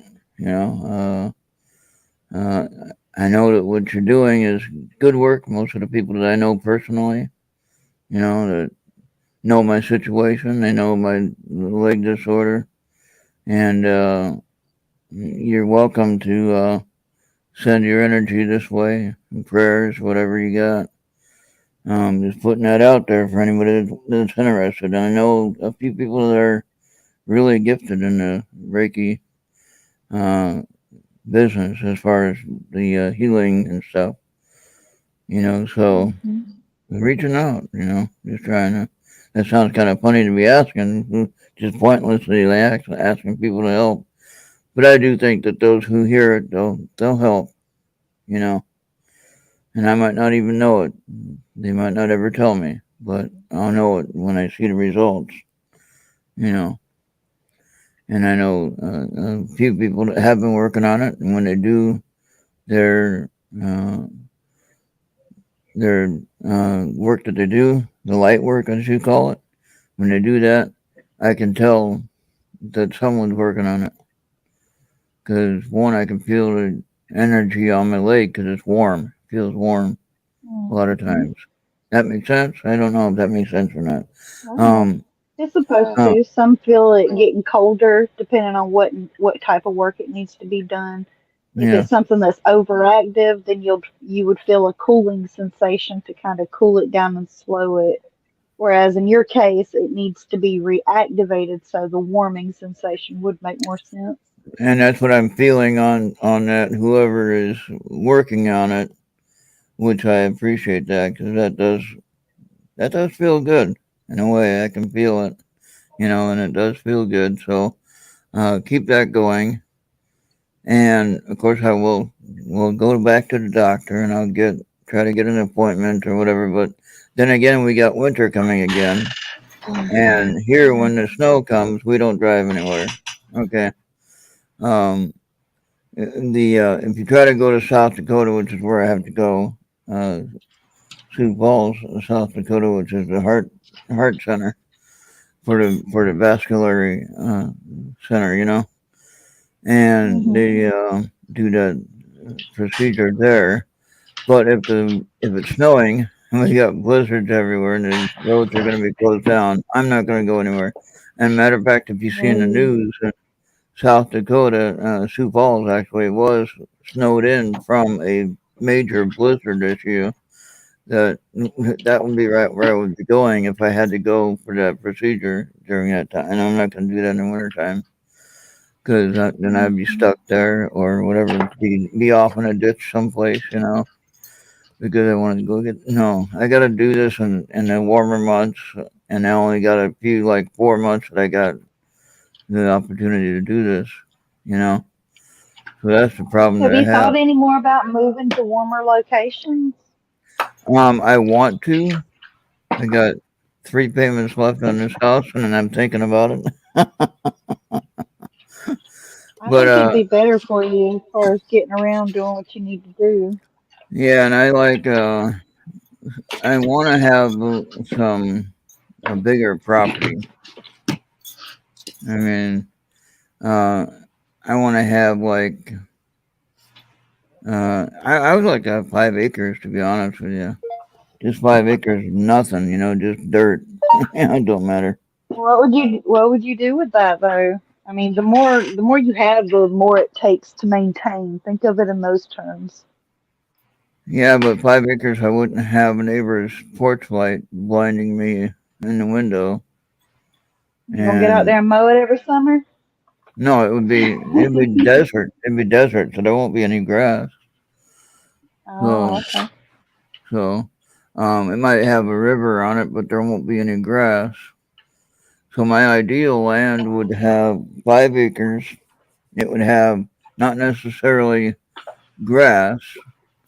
It might be just dirt, desert, and Mhm. then it'd take care of itself. Obviously, it's been doing that for years, right? And so if I have a river, though, at the one lower point of the property, my house is up on the hill, up higher up on the hill where it's not going to get flooded if there's any flooding. It wouldn't happen. So, but I can use the river. Well, of course, there would be gold in the river, right? So there you go. So that's my plan anyway. But I'm thinking with the warmer weather, it did seem to feel better in the summertime compared to the winter. Mhm. And the hard part is that when I go outside in the wintertime, I don't feel when my feet are cold. Okay? Which that could be bad. That could be Yeah, dangerous. that's real bad. Okay. And so I don't, I try not to go out in wintertime. just, just kind of, hopefully I'll never lose electricity or the heat. You know what I mean? So, You got a wood burning stove or a fireplace to work with? no, no, no. She had one here that, had you can put a stack up the chimney here, but that hasn't been used since I've been here. So 5 years it hasn't been used, or over five I years want to think probably. about getting it functional. Yeah, I don't know. I'm just hoping that it ain't gonna have any trouble like that. But what I want to do with the power here, and in my next place wherever I want to go to, is I want to have solar power. Okay, everyone's talking about solar power. I know most of the states have the option of programs that they have for solar power. Okay, so I want to look at Mhm. those programs and see if I can get involved with some of those. And now watch you see all the ads about solar power on the Facebook. So if you're talking But about deserts and solar power, then New Mexico or Arizona would probably be your best bet. yeah, and yeah, that's what I was thinking of. Because it'd be warmer most of the time. Even in the colder season, it would only be 60 degrees. Except for maybe at night. Night it might get a I little don't bit know. There's lower. some parts in Arizona that get pretty cold because of the altitude. Yeah, no, I don't want that. I don't want. I want to. I want to be in a place where there's no snow. Actually, I've had enough of snow. 22 years I've been here. You know, and struggling with the cold and everything like that. And um, I've made it so far, but I don't know how much longer I can take. Move to So Florida. Come play with the swamp bugs and gators. no, no, no, no. I've been to Florida before. I don't want to live there. Don't want to live in Georgia, although there's gold in Georgia, and I could visit Venus every day. But no, no, don't. But I would rather just go and visit you and then go back home. You know what I mean? Uh, Yeah, uh, that's what uh, they all say. yeah, Break that's my right. heart. Yeah. Well, now it depends on what kind of dinner you cook for us. I might be changing my mind. I'll fatten you up. That's for damn sure. Yeah, I there love you to go. cook. There you go. So, but yeah, we're gonna keep working on this leg or both my legs. Actually, they're a problem. So, um, yeah, we'll just keep working on it. But the left leg is the priority. So, focus that energy on that. Anyone that has a gift of healing or can do distant healing, And I'm saying this for anybody who sees this video even later. You see this video and think, oh, I can help. You know, you don't even have to tell me. Just share your gift, and I'll know. And I'll probably find out who it is eventually. I'll know the signature of the work. You know what I mean? Yeah. So All I think, energy has a signature to it. yeah, and I think we can all figure that out if we take the time to, connect with it. And we are talking about that. And Esther was talking about that before with the connection. Everyone's connected. All the energies are connected. And then Esther said something about ley lines. She was talking about the ley lines are all connected, and we're all connecting to them, and that's how we're all connected. Right, Esther? That's what Well, you're I saying. mean, they still don't even have a way to prove that there's such a thing. Some people don't even believe it exists. Yeah. But yet they have the same idea that someone else has miles away. Or they're talking about the same subject or whatever. Like, how is that even possible? So explain that. Well, telepathy? That would require a connection. I guess you would be on a frequency like a radio station or something. Yeah. Connection. Yeah. Oh, and I was using my my ghost hunting app on my phone. The one I showed you, and one of the names came up, and that name was Ella. Ella? Ella, ELLA. And what's interesting about that is that as I was talking to my neighbor about ghost problems in our houses, spiritual problems, she said, yeah, my so-and-so, whoever was named Ella. And of course, she died many years ago. but the point is, that name came up in my app list. Now, how did that happen?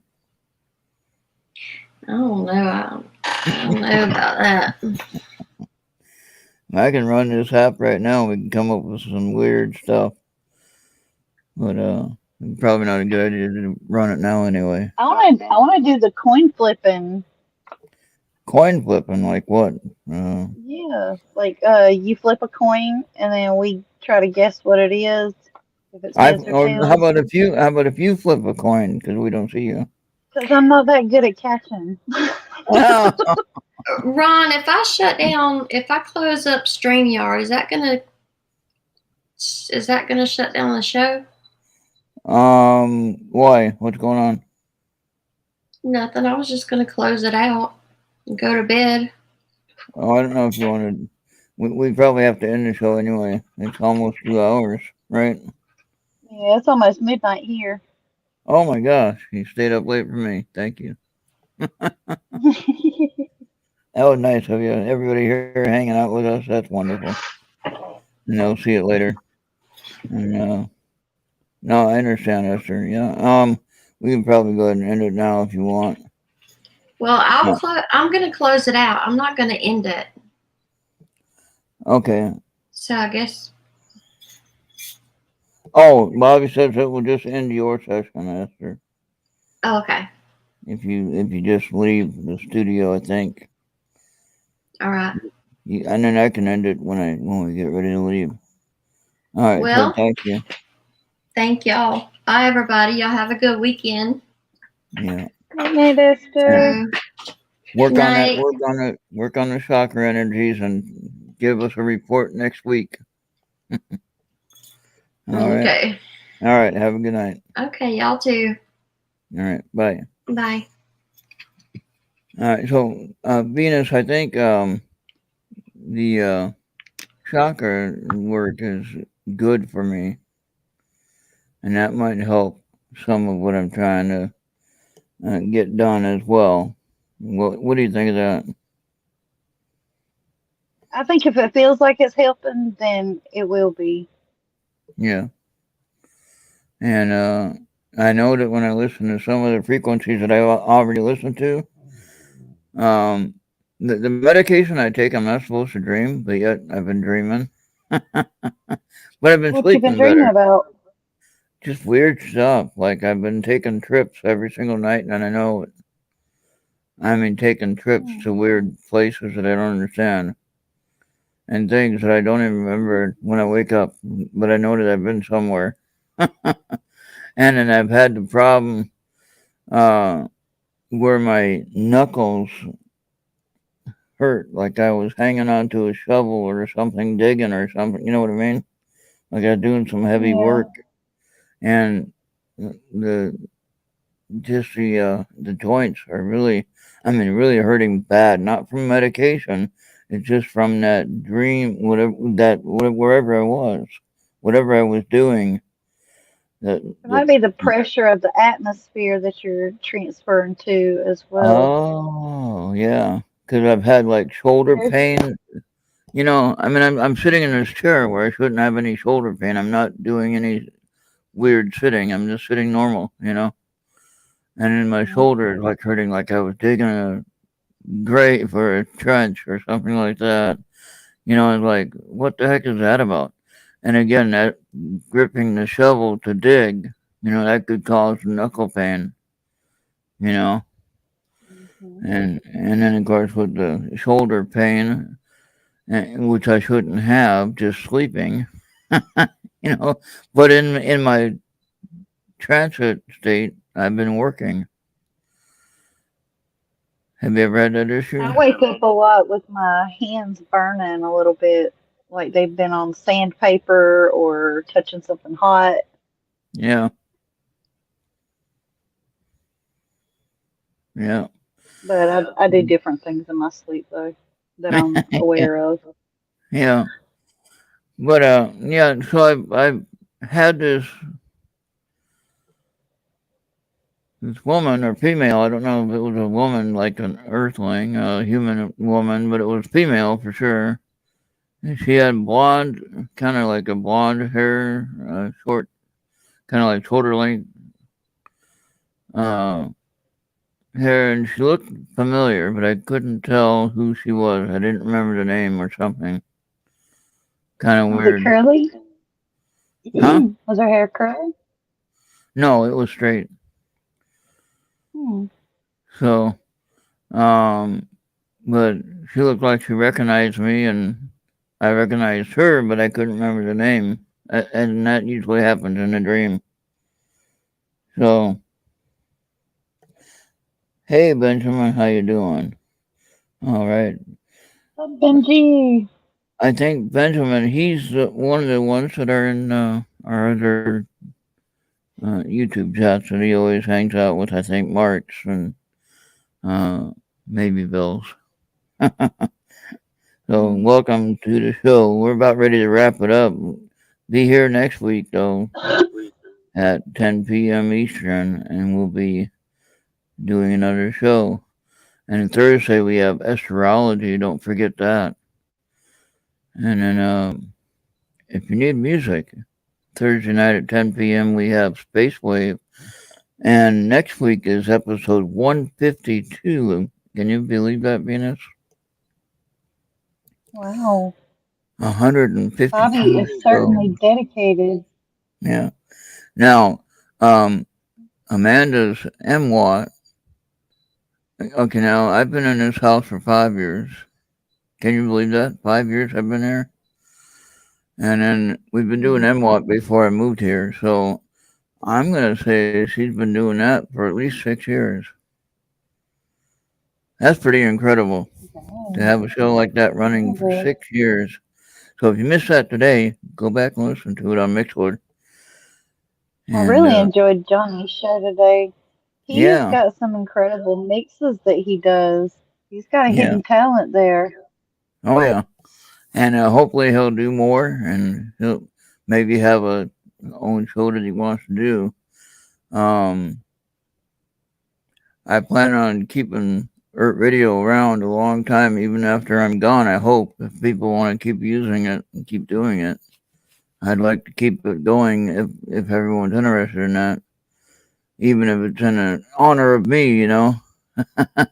That's 20 years down the road or 25 years down the road we have to be worried about that. But I still want to keep it going all that time, so you never know where it's going to go, people are starting to recognize the name a lot more, and usually in a good way. Like I'll be on a In Today Voices chat, I'll be on a Facebook chat, and I'll be on a YouTube chat, and then one of them will say, "Is that Ronald? Is that Art Radio?" Like, trying to figure it out. And I'll always say, "Yes, it is. It's me." And then they kind of connect with me a little more on Facebook, which is pretty cool. So, a tall humanoid always seems to be familiar trait I have always heard from different stories from different people. Oh yeah, thank you, Benjamin. And so maybe that was a tall alien that I've seen in my vision or in my travel. And where was I at then when I seen that? I mean, it was peaceful. I wasn't worried about it. Nothing negative. Most of the places I go to is never negative. But I wonder what I'm doing to where I would wake up sore. But maybe just like you said, the atmosphere of the place is different. Could you imagine if you went to Jupiter and you could live on Jupiter and how much you would change over the year if you were there for 1 year? Oh yeah. And then you came back to Earth and it was a whole different deal. You'd be having all kinds of problems. Well, theoretically, just the travel process itself could cause the pain, the jolting from one dimension to another. Yeah, but how do I do it at night, though? Or how do any of us do it? I think we all travel at night. Mm-hmm. And most of us don't realize it or we don't want to admit it. But I'm willing to admit it, and I do realize it. So I'm on to you guys now. Well, maybe I'll hitch a ride on one of your dreams one night. There you go. There you go. You can come along if you want. Places you've been seeing. Yeah, you can come along if you want. I know that you'll do everything to protect me, so you'll spot the bad things that are going to come about or some kind of weirdo alien. So you'll zap them before they get to me. Oh yeah. All right. Have fun with them. Roll them I'm around. not worried about Play that. with them. Yeah. Like a cat and a mouse. I'm sure that you've helped us here on Art Radio a few times, and we don't even know about it. So that's good. And we've had a few people help us out a couple times on certain situations, which I'm glad they're not occurring now. So we're doing good. And okay. Oh yeah. Okay. He is correcting his word there. All right. No, he had a whole paragraph there a minute ago. What'd you delete, Benji? I don't know.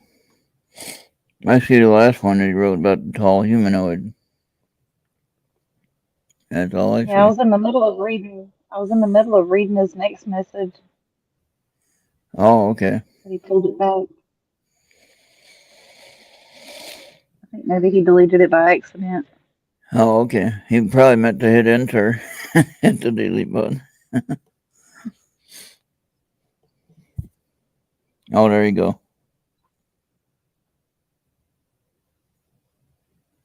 Yeah, good point. Yeah. Totally different atmosphere.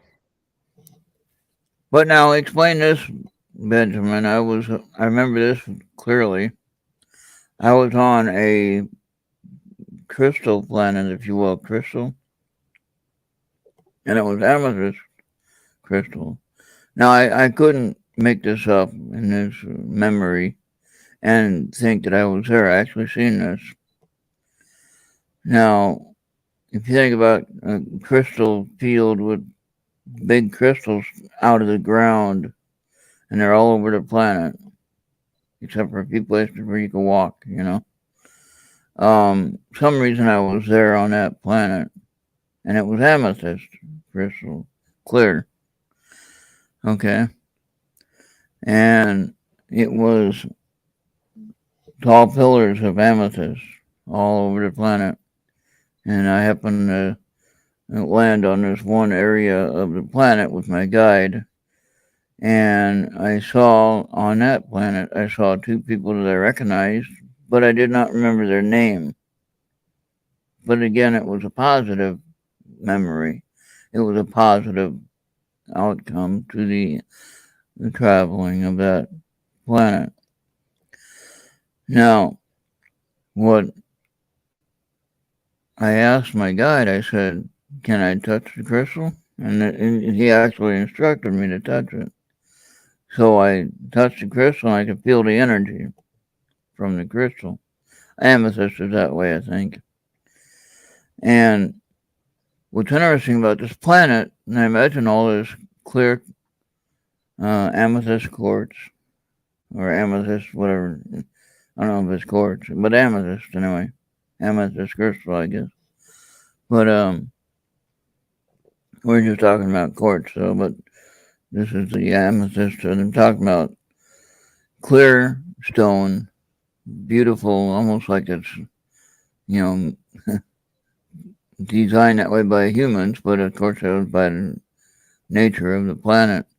But it had two suns. So everywhere the sunlight was, it was shining through these crystals everywhere. So the planet would always be in the middle of the two suns. I don't think that could even be possible. But anyway, in my dream it was. And I don't know why I was there. I don't know what the message was about, except maybe to trust what my feelings are. Perhaps that was I have the a message. theory. I Yeah. have a theory about why you went there. Think about the meaning behind amethyst, what it's used for in metaphysical purposes. It's to calm Healing. or relax or to help you focus, Mm-hmm. right?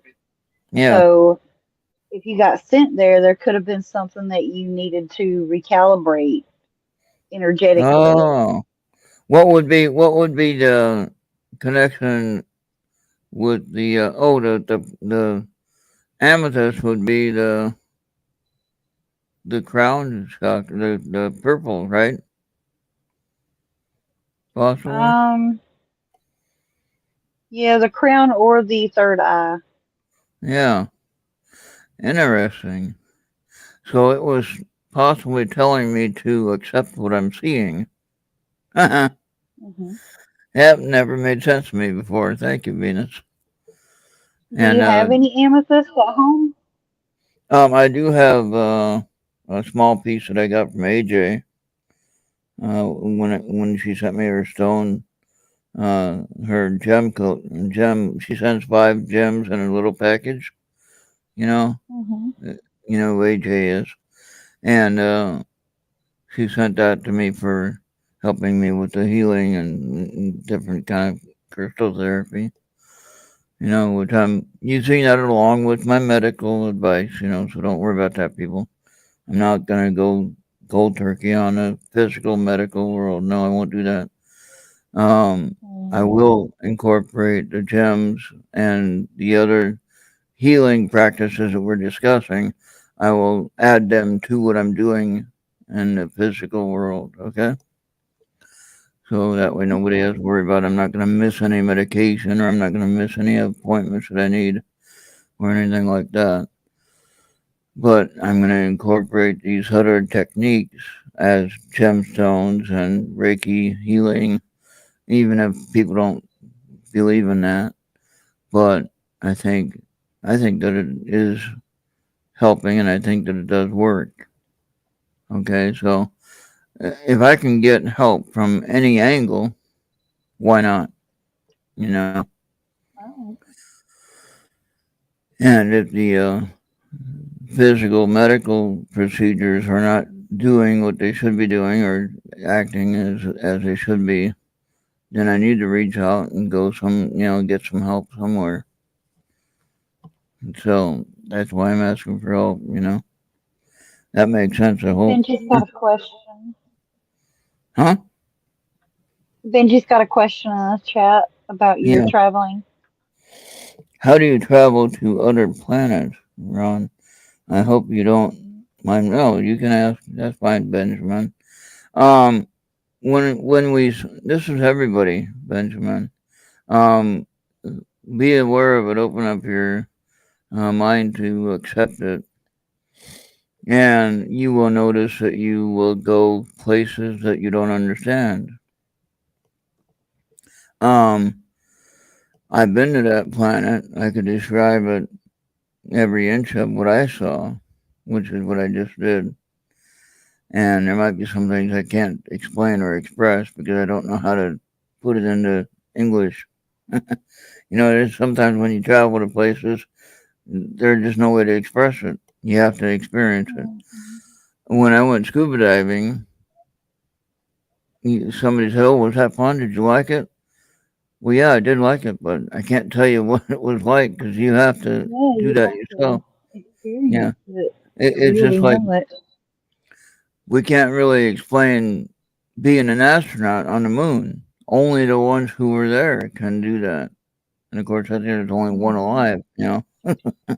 Well, I think maybe there might be a couple others, but um, you can talk to the guys on the International Space Station. What it feels like, but for us here who have never been, we can only imagine what it might feel like. Okay. Um, on the traveling that I do, I go to sleep at night, and then it's not just a dream, Benjamin. Okay. Yeah. Oh, thank you, Benjamin. Thank you for that understanding. Um, it's not a dream, though, and here's how I know it's not a dream. When I am barefoot and of course, I don't have any leg pain there in my dream, 'cause I'm a physically fit and healthy person in my travels and my vision. And so when I walk barefoot, like say if I'm on the beach and I'm walking on sand, I know I'm walking on sand, I can feel it. Um, Technically, in a dream state, you shouldn't feel that, okay, because you're not there. But when you're really there, you feel it. When you feel the ocean water going over your feet, you're really there, okay? When I pick up a glass of whatever I'm drinking, whether it be soda or an alcohol drink or whatever, I'm really holding that glass. I can feel the glass. I'm really taking a drink from the glass. When I have my phone in my dream, I really have my phone in my dream, and I'm using it as I am here. Okay? When I grab a doorknob to open a door, I'm really grabbing that doorknob to open the door. That makes sense to anybody? And so, Mm-hmm. if it was just a dream, I wouldn't be able to feel the material object in my hand. Okay? That's the only way I can explain that. So I'm really there, but I'm still asleep where I'm sleeping. But my self is really wherever that place is. Okay? Now there's only, just recently, there's only a few times that I've been realizing this is even happening every night. But I'm not afraid of it. I'm ready to explore more and ready to venture out. Okay? But I have to be Where do you want to careful. go? I would actually like to go to Saturn, to tell you the truth. Just because the ring system, is Yeah. interesting. And I want to see what's on that planet. I think there's a whole lot more on Saturn and on Jupiter than we know. And we might be surprised. Mars, we can tell that there's just dirt there. There ain't really nothing there. at least from what we can tell so far. Well, I don't think that's true. I think there's more to Mars than what they're letting on. Yeah, and I also believe that people are going to hate me for this one. I believe we've been going to the moon ever since we stopped going to the moon, right? They say, oh no, we haven't had any trips to the moon. Well, prove to me that we haven't. Mhm. There's just too many questions and not enough answers. Do you ever meditate, or it comes when you sleep? Not to Totally. discredit your just dreaming, because I always believed when I fall asleep, I really wake up somewhere else. That's interesting, Benjamin. Yeah, so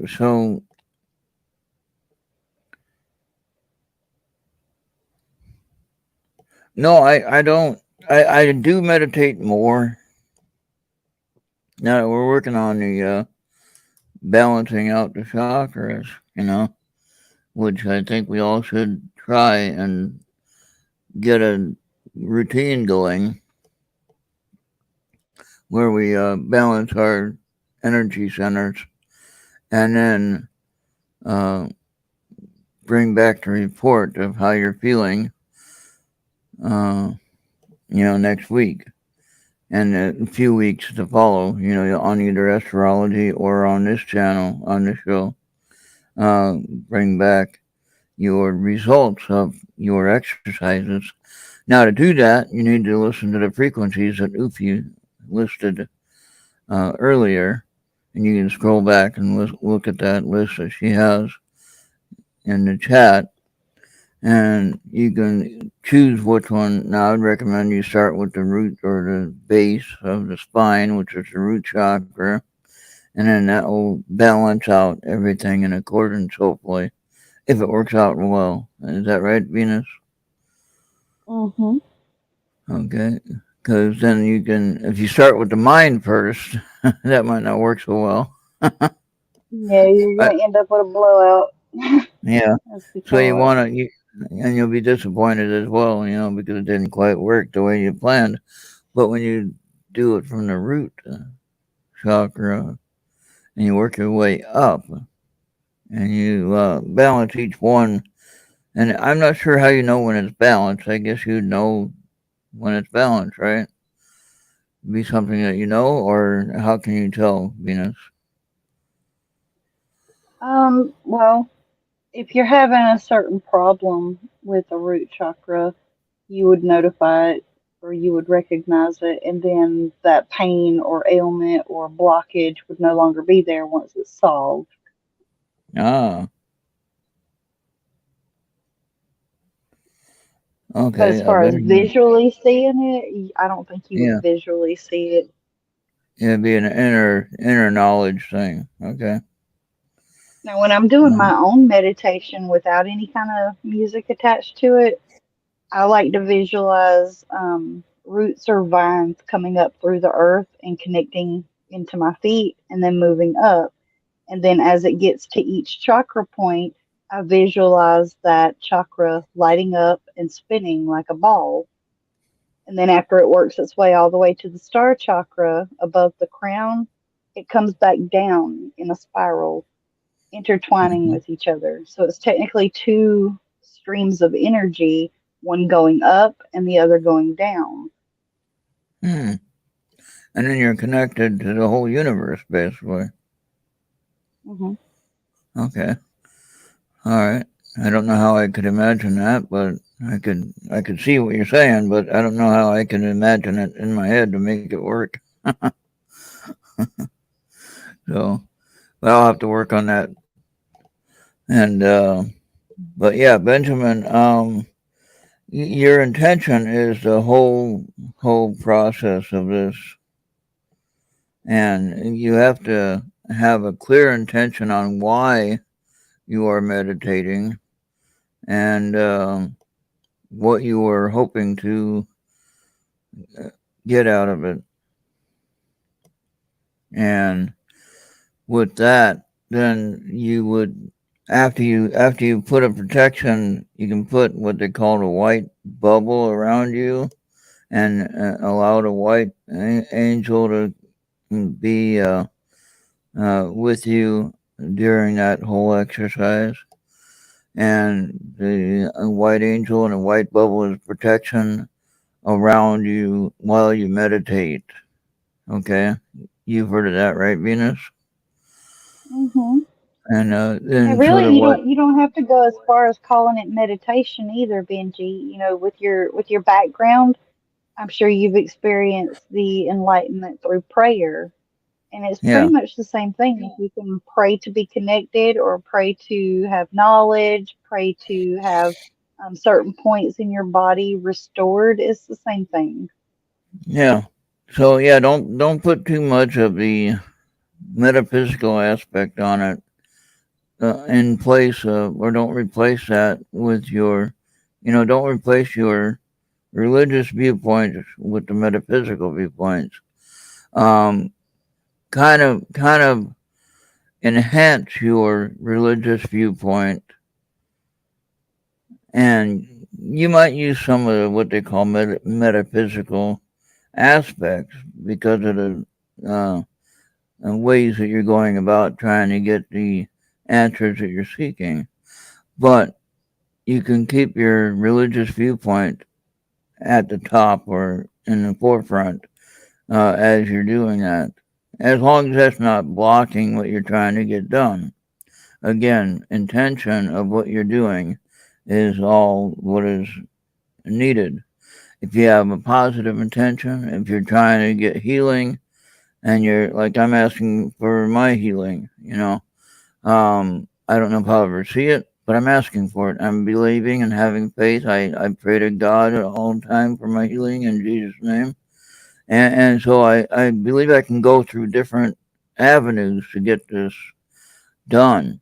Okay, if nothing else, I'll feel better at the end of the day when I have everybody working on it. At least I hope so. But um, in your case, so Benjamin, do not allow the either side to distract you from what your routine is or what your true faith is or whatever. I don't want to destroy anything that anyone has going. A lot of people have different religious faiths and things like that. I'm not trying to change anyone's mind. Okay, I want you to keep doing what you're doing. Whatever works for you, that's what you need to uh, invest in that time and that thought process. But intention is key. That's true of anything. Like if you're ghost hunting, if you're hunting for spirits, you got to make sure you have the right intention. If you're going there to start trouble, you're going to get trouble. If you're going there to just know who's here or what's going on in a certain location, then you're going to find out what's going on in that certain location. But beware when you do anything like that, again, you still have the good, clean, and clear intention of why you're doing that ghost hunting. Okay? Now, I want to do a certain process here called astroplaning, what you mentioned earlier, Venus. And the reason why I want to Hmm. do that here, and again, I got to be careful because I don't want to disturb anything that I have here, or I don't want them to think they can disturb me later, after I'm back. You know what I mean? But Hmm. what I want to do is be on their same level. That's why I want to do that maneuver with that, and to find out who it is that I'm talking with, or who it is I'm interacting with here. I don't think it's demons. Okay, I don't No, but think. I don't think you'd be able to match their frequency, though. That'd be really hard considering you're of the living. Yeah, but I'll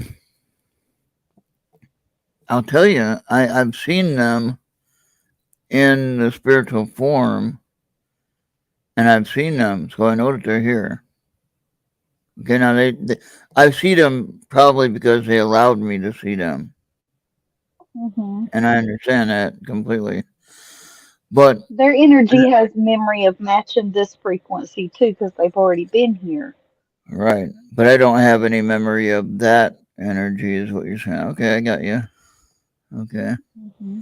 but my I goal did would want be to to. touch back with Benji about the chakra points. I just wanted to say that there's an archangel assigned to each of those chakra points. And you Oh, could good Google point. this as I just did. But the base chakra is assigned to Archangel Jophiel or Jophiel. The sacral chakra is Archangel Hanael. Solar plexus belongs with Archangel Michael. The heart chakra is Archangel Camiel. The throat chakra is Archangel Zachiel.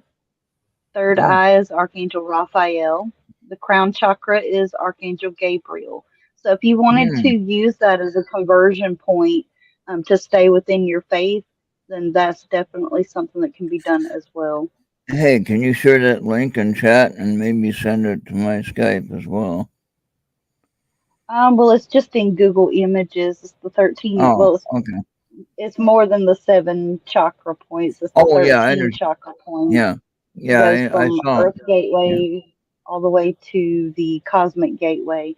So yeah. it's pretty extensive, but it's on Pinterest. But if you Google it and then hit images, then it'll be one of the images Okay. that comes up. All right. Thank you. Yeah, he says thank you. Mhm. Yeah. I'm glad we can be of some kind of help here. So that means we're reaching some people that are interested in this. Benjamin, if you can and you feel led to join us in our research study of the chakras, what I want you to do, if you're able to, is one, you can go online and look this information up and kind of go with your heart and trust in what you read, and hopefully we can get the right information. What I want you to do is look at the what Venus has mentioned, the different chakras that we know of, the basic ones, and you want to Google chakra or the archangels of the chakras. Yeah, there you go. Google that one, and then that will help you understand the different energy points that we're talking about. But what I want you to do is understand what they are. And first of all, where they are located in the body, the color, what the color represents, and then what kind of frequency, which Ufi had shared in the earlier chat, which you can scroll up and read that. And she shared different frequencies for each chakra. And that's what we need to listen to for each one that we want to balance out.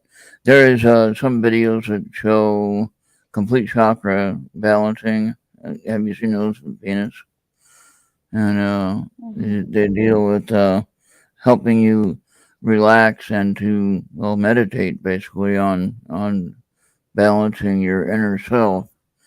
Now, yeah, as a Christian or as a Catholic or whatever your main religion is, I think you said Catholic.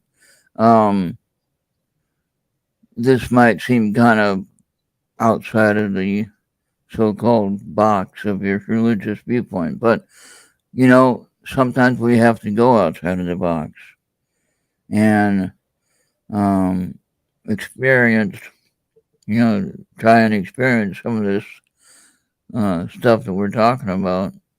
And then with that, you grow spiritually for one. You actually get more connected to who you're trying to be connected with, which is God, right? And Mhm. so on an inner self journey, you become you go outward from the inner. You go out. You don't really want to bring the out in. I don't know if that's a good idea. A lot of times, like you said, there's a lot of negativity out here. Hey, a mole! Oh my gosh, a mole's here. He's trouble. This guy's trouble.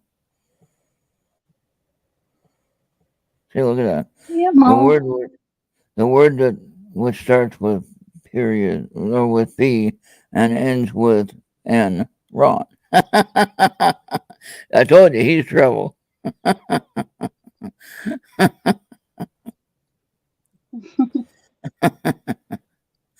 So yeah, Benjamin, what I want you to do is research each chakra point and understand the differences of each one, understand the process or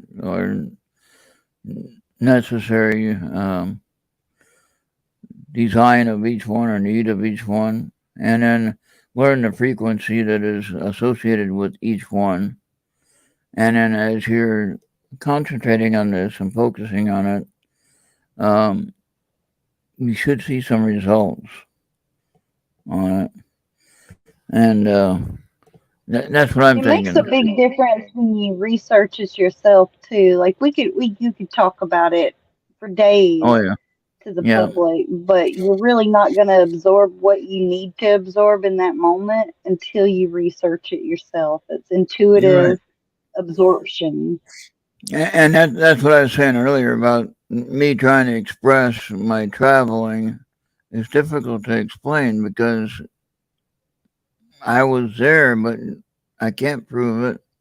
And Hmm. with the only way I can prove it is my description of where I went. You know, Oh, um, and but then you can't really witness that because you can't get there. Well, you might be able to, Venus, but the normal average person can't. You know, um, the hardest part about all of this is the understanding and accepting what we're seeing and what we're challenged with, which is to experience everything that we possibly can as we are in this human state. Okay? And sometimes that means going out of our human state to experience it. And, but be patient with it. Trust your heart, trust your inner self, and just be ready to experience some interesting stuff, you know. And again, your intention is key. So go in it with a positive intention, with reality of what you want to get done, whether it be healing or whether it be clarity, understanding, whatever you need to know. You gotta just I'm not saying get rid of your faith, but kind of put that um kind of put that on the table for a minute, but then make sure it's there when you get back. So you're gonna have to work around that so that you can understand what you're trying to find for your answer. Clearly, you're searching for something. That's why you're here. So keep searching, and you'll find it. And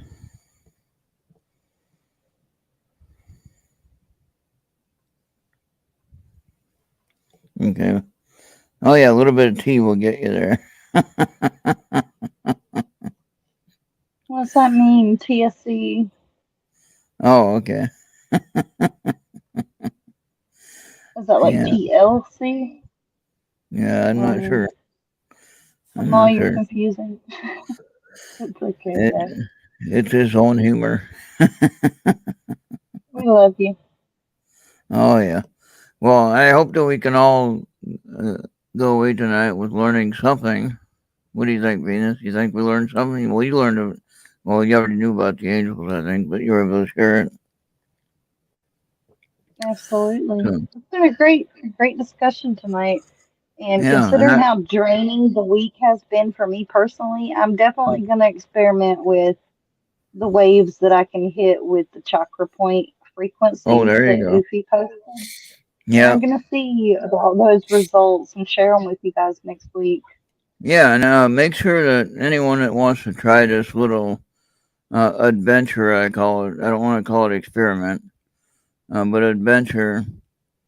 And that was like the white orb. I didn't want to call it an orb when we're talking about alien craft. You know what I mean?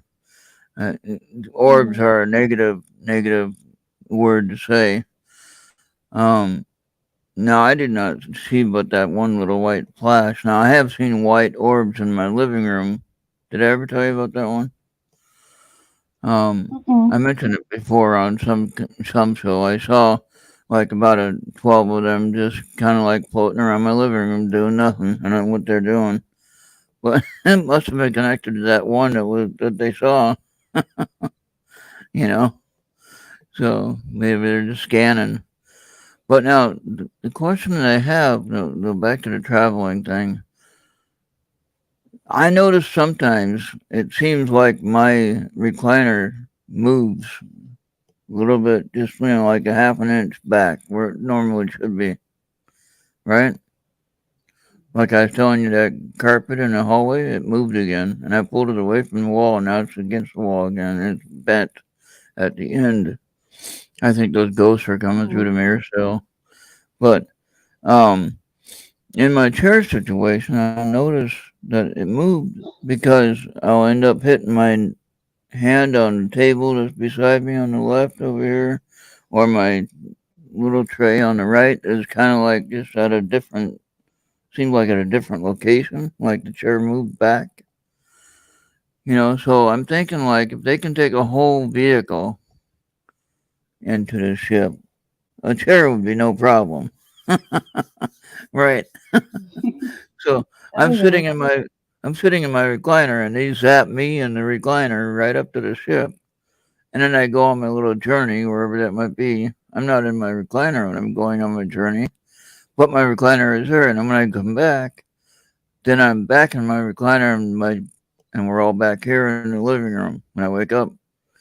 And it don't matter if I go to sleep and I'm asleep for 4 hours, or I'm asleep for 2 hours, or 3 hours, or 5 hours. It don't matter either way. I try to go to sleep and only have 4 hours, thinking that they don't have enough time to mess with me. That doesn't matter Mm-mm. because they want to mess I with think you. they like to come and go like as soon as you go to sleep. And I've noticed sometimes they'll force me to stay up to a certain hour when they're going to be ready for me Exactly. And so then that I try to sleep. right when you go to sleep, bam, they got you. Yep, Hmm. exactly. And I think I noticed that too. So I'm realizing that it doesn't matter when I go to sleep. So don't worry about it. That's what they're telling me. Don't be worried about it. Just enjoy the ride. Enjoy the adventure. Wherever it is, you'll maybe keep your eyes open and be ready to learn something. I think is the main lesson. And so, if you're interested in this, um, learn about the chakras and have a notebook beside you and write down any thoughts. I'm not a good note taker, so I try to remember everything. I do remember more. I'm actually remembering more than I did before. And so um, I'm going to start the note taking, and then I can be more productive on that. And so that's something that I'm being called to do. I think from them is take notes. Write it down. That's the whole point of learning it is so you can share it with others later. Whether it be if I'm gone and then you find my notebook and say, "Oh, you went through all this," whatever, right? That'd be a good read for some people. Heck yeah. Then they know, hey, I wasn't lying. I really went there, and they find out what I was writing was really true. Wouldn't that be something? So Hmm. that'd be awesome. But yeah, think about that and just starting tonight, just write down whatever you don't try to stress yourself out about it. Just whatever comes out naturally that you write. Like if you wake up in the morning and you remember, oh, I was at this place or whatever. Describe where you were. You know, and as you're doing the chakra balancing, describe what your results are if you can. Now, you might not be able to, Right. okay, but you I should be can able to have. describe it, but I probably wouldn't be able to share most of where I'm going Right, no, there. but describe the general results of what your research is giving you, if it's making you happier, if it's making you more productive in some places, I mean, like your work or whatever, um, Hmm. or if it's giving you a more clear direction as to what you need to do. It would be your mental, your third eye, maybe, or your mind, maybe. Your crown chakra would be your mind, right? Yep. So think about The that. third eye. Yeah, third eye and crown, is that kind of the same? Well, they kind Or, of blend at some point, but they okay, are, they're all right. connected in a sense that the crown is the gateway for source energy to transmit thoughts to you, to that third eye. See, what's interesting is I think that because of all this research I'm doing, I believe I'm more accepting to what I need to know. And Hmm. I think mine is actually opening. So, but yeah, just be ready for learning some new stuff and accept it. Don't be afraid of it. That's the main thing. Don't fear it. If you fear it, they're not going to force it on you. Okay. At least Right. I hope not. Most of the time, that would be the rule. You'd only get that advanced lesson in this life and in spiritual life if you ask for it. Like you only get saved if you ask for salvation. The Holy Spirit doesn't force himself on you. Um, I don't know about other religions, but usually it's if you're asking for the help, and that's when you get help. Okay, and Hmm. I think angels are the And same the way. messengers and healers are not allowed to interfere unless we call Right, on them and give them right. Now permission.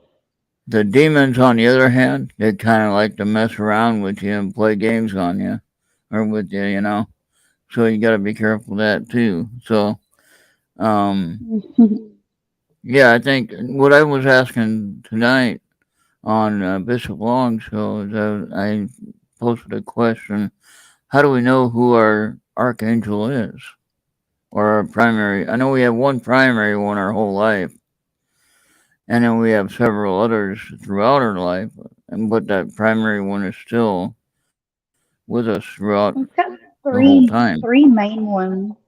One that sends us on our mission or our life path, basically.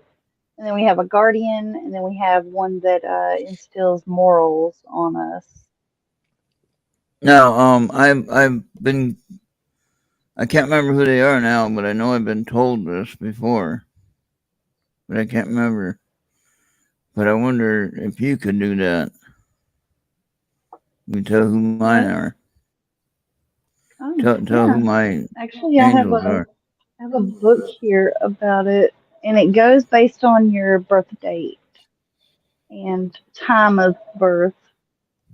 Okay. Well, you already know January 21st, 61, and 3 p.m. This could take a while. It's kind of a big book. All right, you said January 21st. what? 21st. You should remember January. that. Come on now. I am horrible with memory. I'm telling you. That's why I have to write everything down. Yeah, that's why we all need to kind of work on better note taking. Hmm.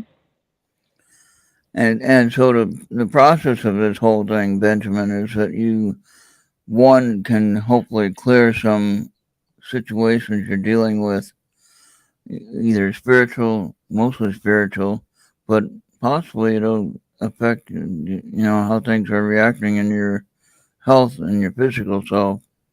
You know, I think that if you balance your inner energy, your whole body will feel better, and that's the process of doing this. So your intent on this is to balance your whole self, and hopefully it All will right, for help. January 21st, your moral guardian is Hahaliah, the Redeemer. He's part of the Oh, thrones of God. Oh, His wow. quote, or their quote, is, "Then called I upon the name of the Lord. O Lord, I beseech thee, deliver my soul." Hmm. I don't know about That's, you, but I'm hearing transporter in that. wow. Let's try to see what your soul guardian is. Well, no, I wouldn't be able to see your soul guardian because that goes based off of the time you were born. Your Okay. physical guardian, I could find though.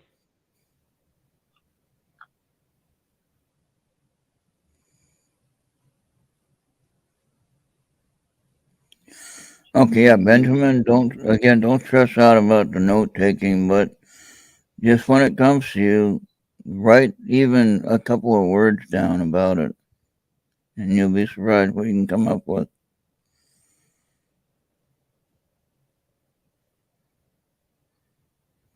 All right, for January 21st, your physical guardian is Ehel, the highest being. It is an archangel, and their quote is, "Consider how I love thy precepts. Quicken me, O Lord, according to thy loving kindness."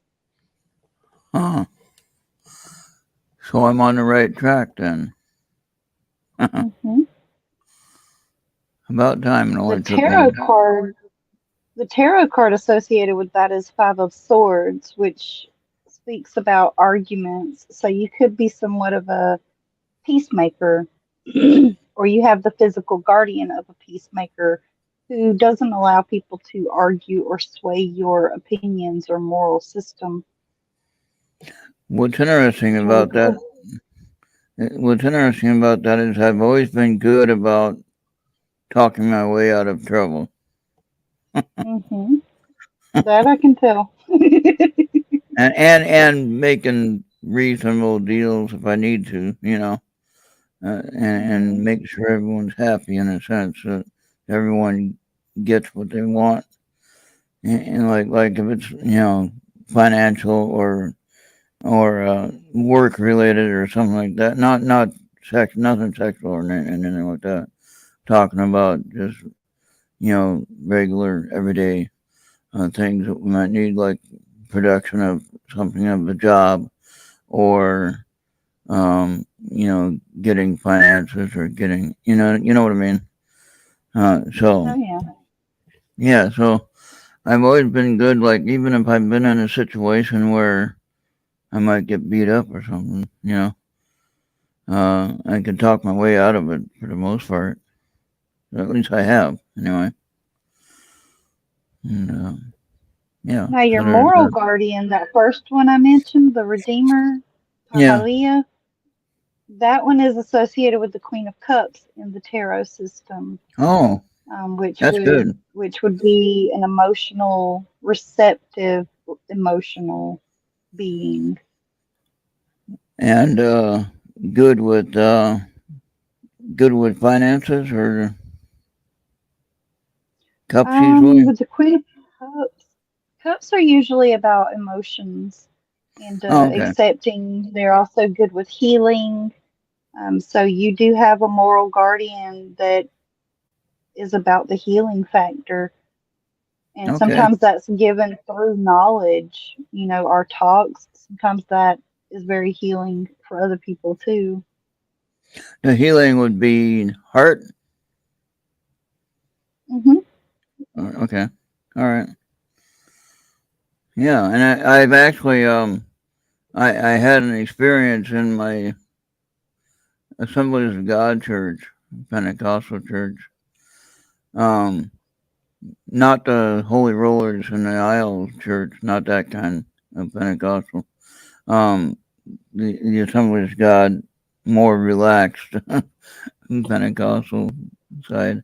But they had a healing service, and see, at that time uh, when I was busy getting saved and getting involved with the Assemblies of God Church, I was um, learning about the gifts of the Holy Spirit and everything like that.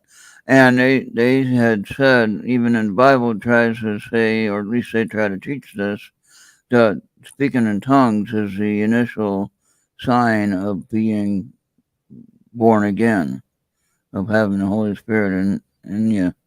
Now, the only thing about that is not everyone speaks in tongues, but yet they're saved, right? Now, the other thing is my initial gift that I recognized and what I know I have was healing. All right. Now, how do I know this? I took part in a healing service of a guy who had cancer who only had 6 months to live. I don't remember the guy's name and I wouldn't tell it anyway. But anyway, this particular guy had only 6 months to live. He came to church that night with the intention to get healed. I was one of the ones that put my hands on his shoulder. And then probably 10 of us or whatever. And he had proof of the doctor's reports and everything. And he came back the next week and said he was completely healed of the cancer. Now, that tells me I have the gift of healing. I haven't abused it. I haven't used it much that I know of. Okay? And some of that could be why I'm having my leg issues now, is that I've spent so much time healing others. Now I relaxed on my own healing, and here I am with my issue. But in any case, the healing aspect of things, that's what makes sense there. That was actually took part in that experience. So healing was my first gift, not the gift of tongues. Now, I have spoken in tongues in my lifetime, but I don't know what that is even about necessarily. In the process of things in the Assemblies of God, what you have to do according to the Bible, not just the Assemblies of God, but according to the Bible situation. In a congregation, you'd have 3 people give messages in tongues. Now, with that message in tongues, you'd have 3 people interpret, 3 different people interpret the gift of tongues that was spoken. The person that the message is for is needing to be in that service to get that message, or the message is really useless. It's not going to be for anyone but that one person. Okay? Now, the only thing is, I don't believe that tongues are used today because we already have all what we need to know about the Bible, except we might not understand it. Right, but we already have everything we need to know. Okay? And so I don't think that the tongues is even necessary. But now what I've seen before is in the congregation of, say, 300 people, and a lot of people are speaking in tongues, and it's like, this makes no sense. You've seen them on church, on the TV church, everyone speaking in tongues. It's like, that ain't supposed to be happening like that. That's not what they said. If you go back in the book of Acts and you look at the gift of tongues, you'll see what I'm talking about. But I still think that we have that thing being the initial gift. I think we have that wrong. Okay? Because the Holy Spirit can give us the gift of anything He wants. Mine was healing. Yours might be knowing my light just turned off, the timer. Yours might be, I don't know, might be, what would be your gift, maybe? What do you think? Healing also, or another thing? I think I have multiple purposes here for humans, though. Yeah. Healing and spreading knowledge. Yeah, okay. All right, so gift of knowledge, that's another gift as well. So I don't think that speaking in tongues is a primary need today for newly saved individuals. I think what's needed is whatever they can demonstrate, okay? Would it be knowledge? Would it be healing? Would it be showing love to another person? That normally that wouldn't happen, right?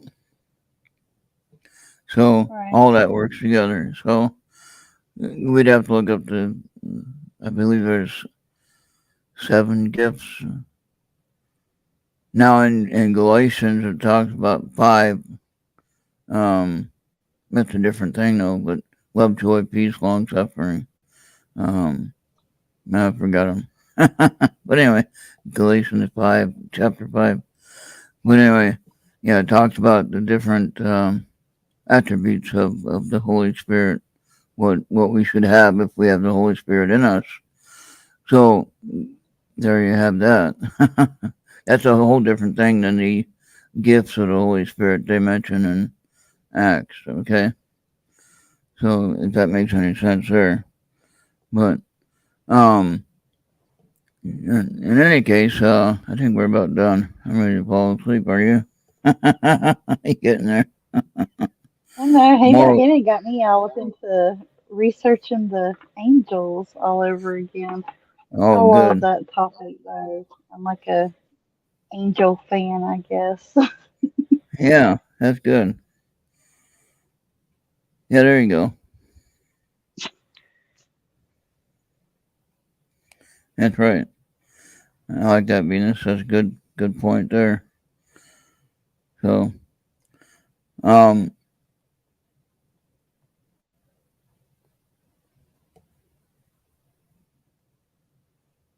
he's talking about his birthday. Okay. Yeah, I was looking up his angel guardians. Okay, I missed all that. 2 of them at least. There is I'm a busy. third one that's based on the time of your birth, but that is so much more personal and not as common for people to Oh, remember. The only way you right. would know what time you were born is to look at your birth certificate. And well, I know because it was told, and I remember it, so I do remember that. And that was 3 p.m. till afternoon. You were My born at day of the 3 week, p.m. yeah, my day of the week was Wednesday, basically. Look that up Hmm, on the year. So 3 p.m. that's in this particular lifetime. And some don't believe in that, but I think there are multiple lives. We just don't understand it yet. Oh, you've got a virtue as your soul guardian Ooh, for 3 p.m. that's positive. Ariel, the God that reveals, part of the virtues. The Lord is good to all, and his tender mercies are over all his works. Those born under Ariel's influence will have strong and subtle minds, capable of new and sublime thoughts. They will be discreet and circumspect. Ariel can procure revelations, will thank God for the good he sends us, discovers hidden treasures, reveals the greatest secrets of nature, and causes the object of your desire to be seen in your dreams. And what do? I prospect for You gold in nature. dream. Yeah, and I dream. You Yeah, dream though. Yeah. yeah, yeah. And but I also prospect for gold, hidden treasure, and in nature. There Hmm. you go. So that's part of who I am then. Okay. All right, that explains it. Perfect. Yeah, that's good. But like what I'll mention this about some don't believe in reincarnation. Now I'm not talking about reincarnation in the same way that some people are making sense of what reincarnation is. But what I'm saying is that our souls, our human energy soul, our life force, if you will, we are eternal. Okay. When we separate from this body, we go to be with God, with the Lord who gave us life, or with God who gave us life. Okay. Now, even if we are separated from Him because of the judgment, because we didn't do right or we didn't whatever situation is, then we wind up in a separated situation from him. Now that would be bad. But at the same time, our soul energy is what? Still existing somewhere. Mm-hmm. Oh, it shows his birth number, he says. Okay. He just looked up You mean like his. a serial number for the birth certificate itself has a serial number to it? There may be a way for you to find that out if you search within the correct department. Or I believe it's the Benjamin. Register of State. Yeah, is your mom or dad or brother or sister or anyone that you can ask that would know the truth or know the history? I know mine because my mom told me. So, but neither my mom or dad are here now. So now I kind of go by memory. So when that's failed, then I'm in trouble.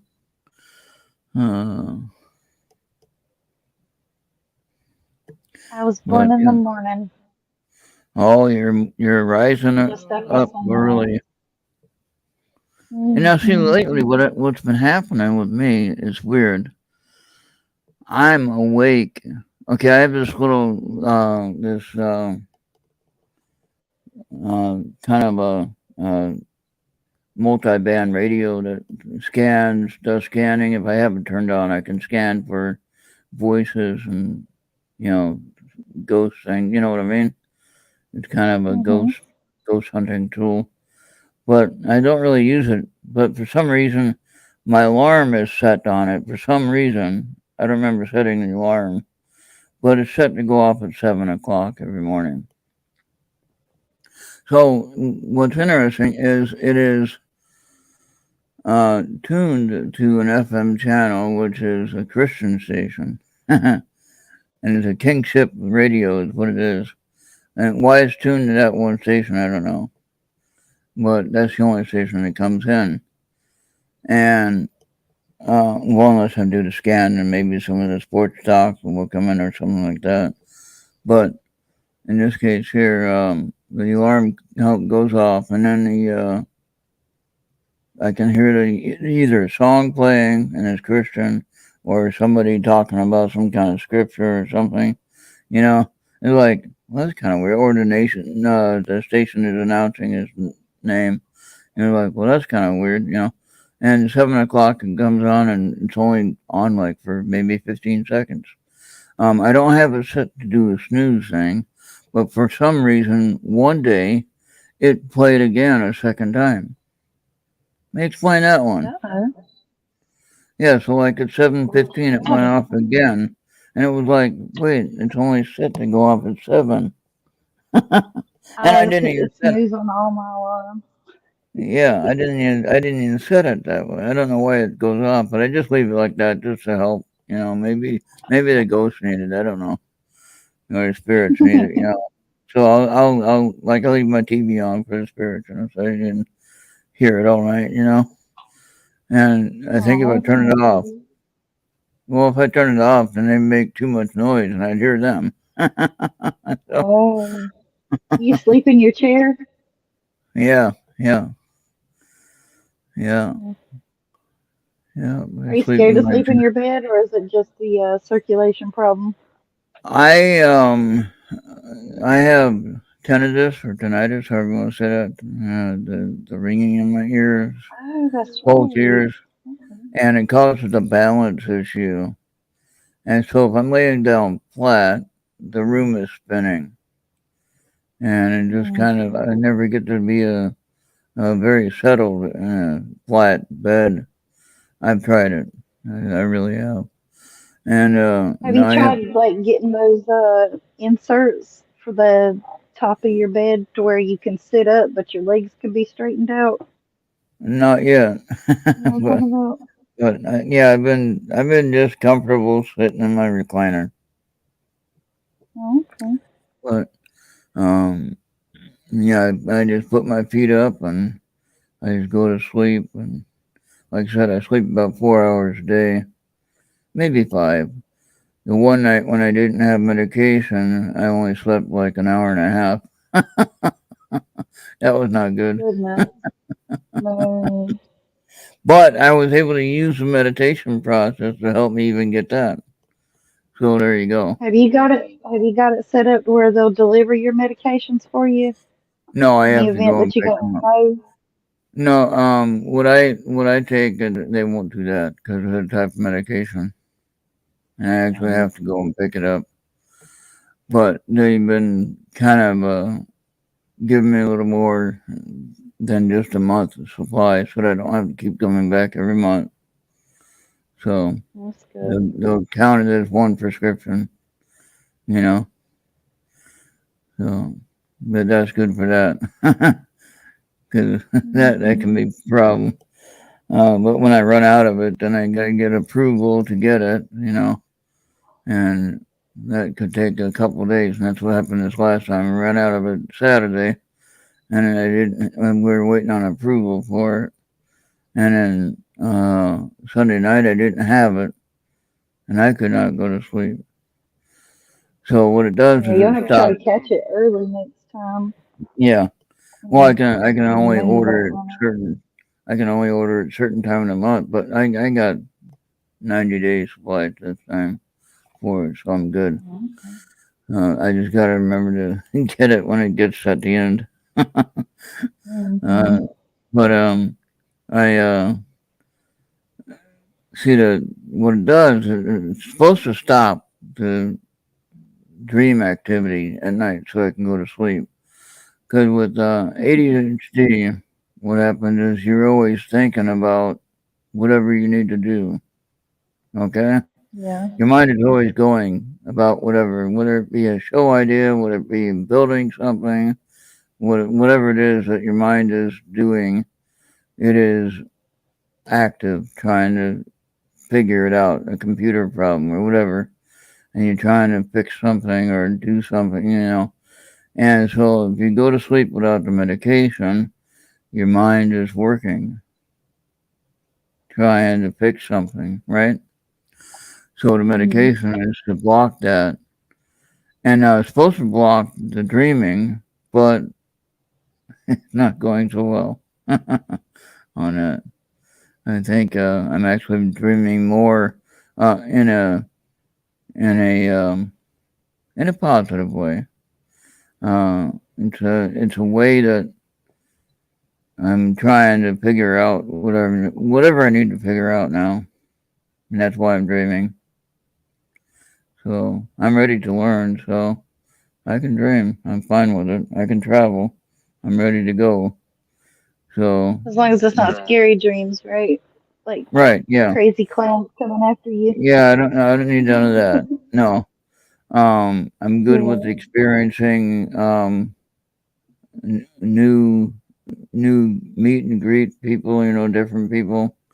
So or even different aliens or whatever, as long as they're friendly, you know, what we consider friendly, Mm-hmm. that is. I'm not afraid of that though. Um, ready to go to heaven and not to die, but to experience it, you know, to learn about it. I don't want to go to the other place. But I want to go up, not down. If that makes any sense. Oh yeah. Uh, so, okay. 7 pounds, 11 ounces. Okay. Well, they should have the time on there. I thought mine had the time on it.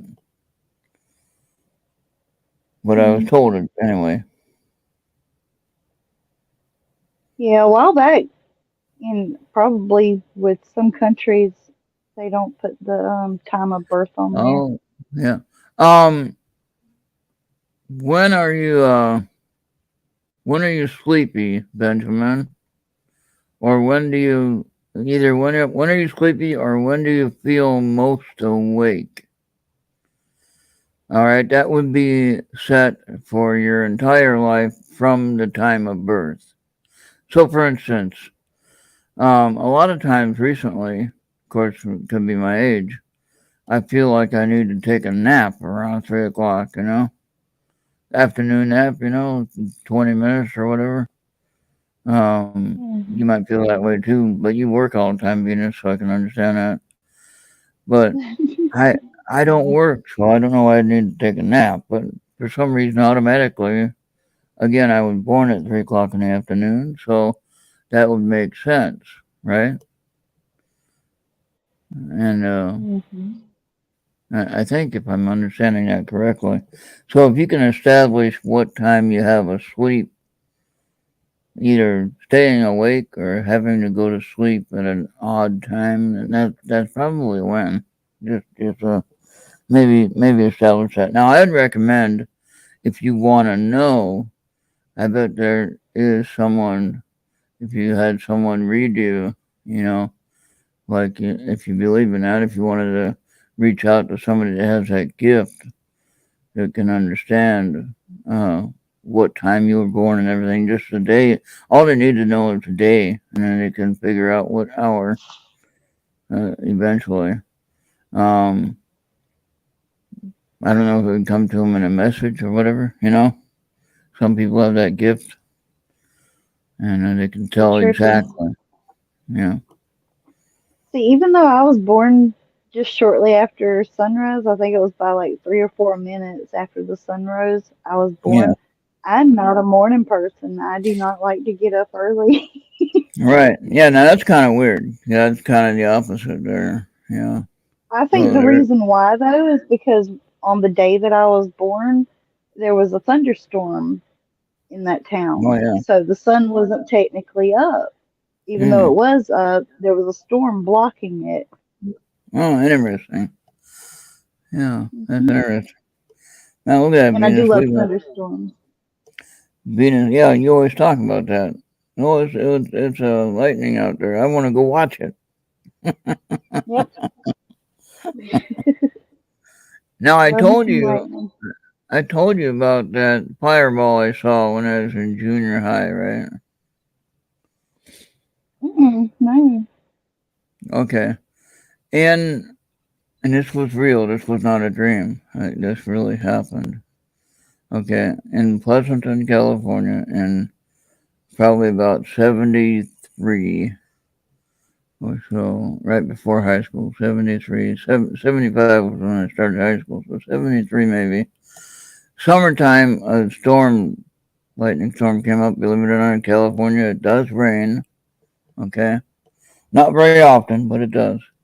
In this particular time, though, we were watching the storm out the window, kind of looking for whatever might be happening. Not that we ever had anything major like that in that valley, but still looking, making sure. And during this lightning storm, there was this giant orange fireball come out of the sky. And I mean, I saw this physically for real.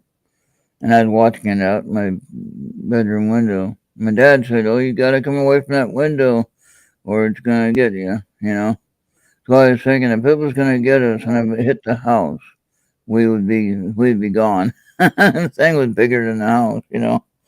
And what I saw was it come out of the clouds in kind of a downward arc, and it was huge. I mean, it was, like I said, as big as the house at least.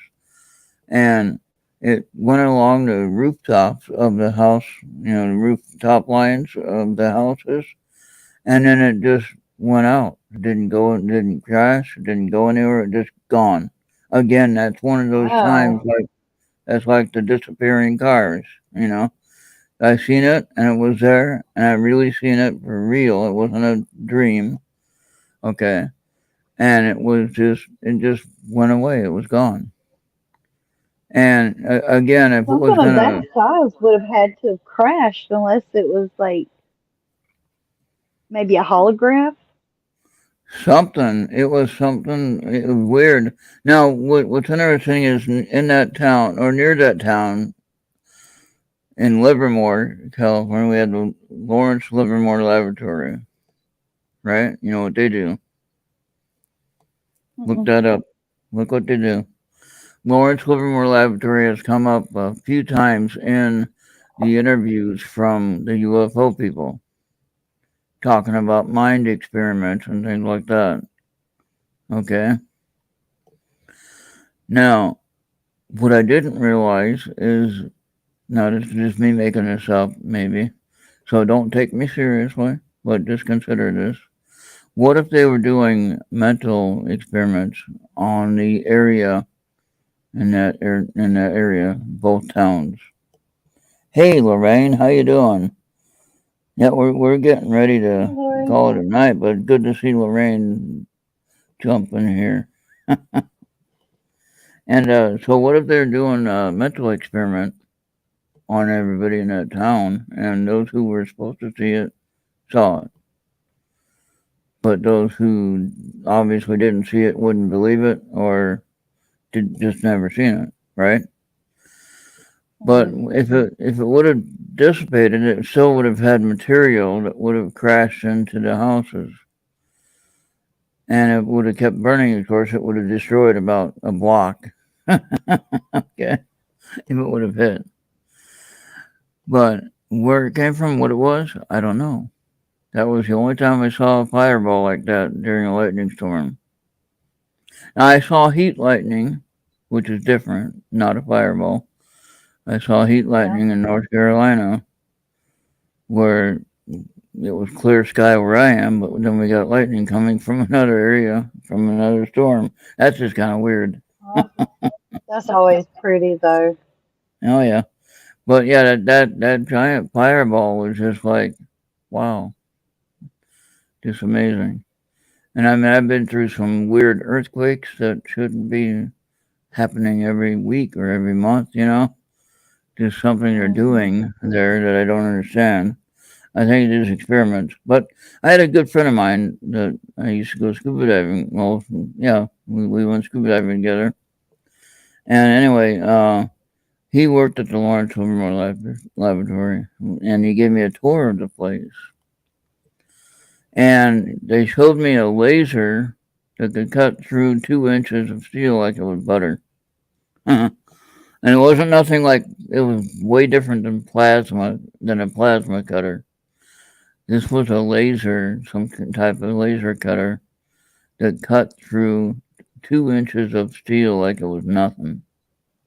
And they were using Wow. that. They were working on that to use on like the space station and things, on Mhm. the space exploration, for repairs, and it would do it for sure. To work on the really cold temperatures, and whatever. And so yeah, so that's pretty cool. But that got me to thinking, what else are they working on that they don't even tell us?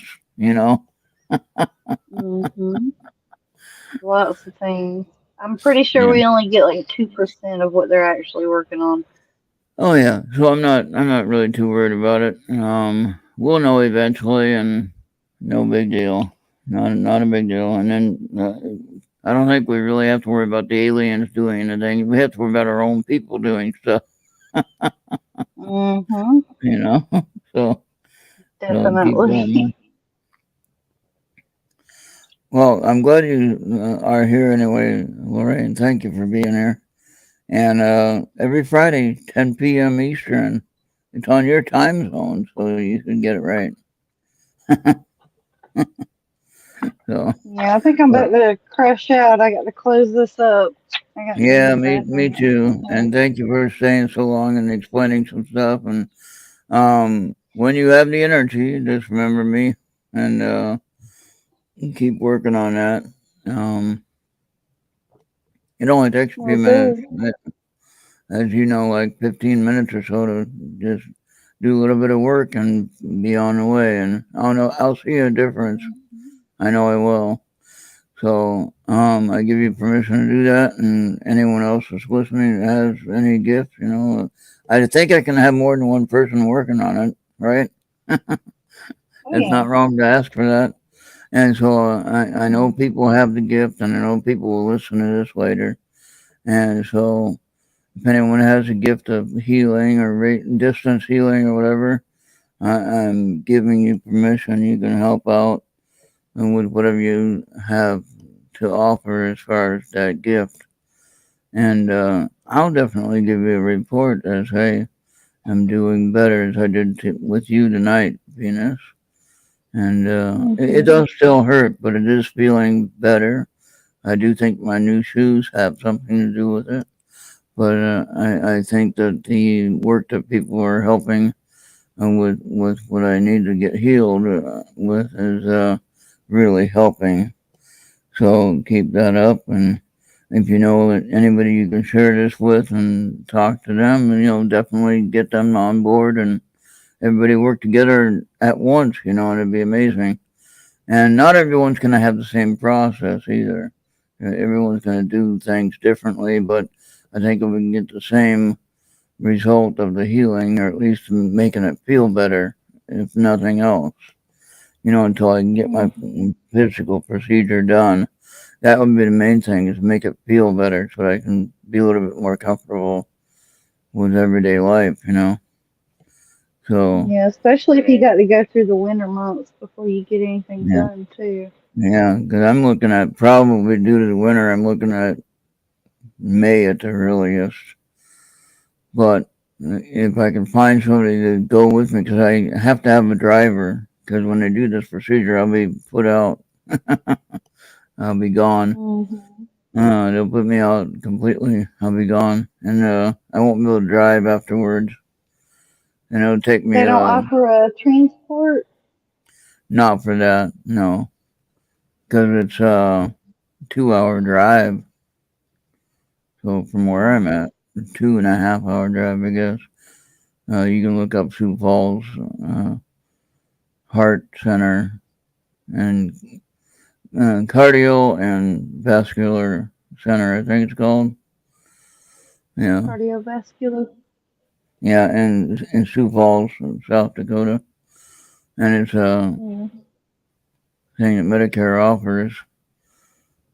And I think the VA that I would go to if I was going to do that, but they won't even do it because it's not service connected. But if I was going to do it there, it would be Iowa, which is another hour and a half or so away, 2 hours away. But again, with the snow, I'm not going to drive anywhere in the snow. Forget it. Actually, some of these roads here are shut down when we get those kinds of days. So I'm not going to be stranded anywhere. I'm not going to be stranded anywhere. I'm not going to put myself in danger to slide off the road anywhere. That's that. I just gotta hope for a little bit more time on this situation. And again, with the healing that people are helping with, that's gonna make that go a little bit easier for me, I think, over time. That's my belief anyway. So we'll just keep working on it.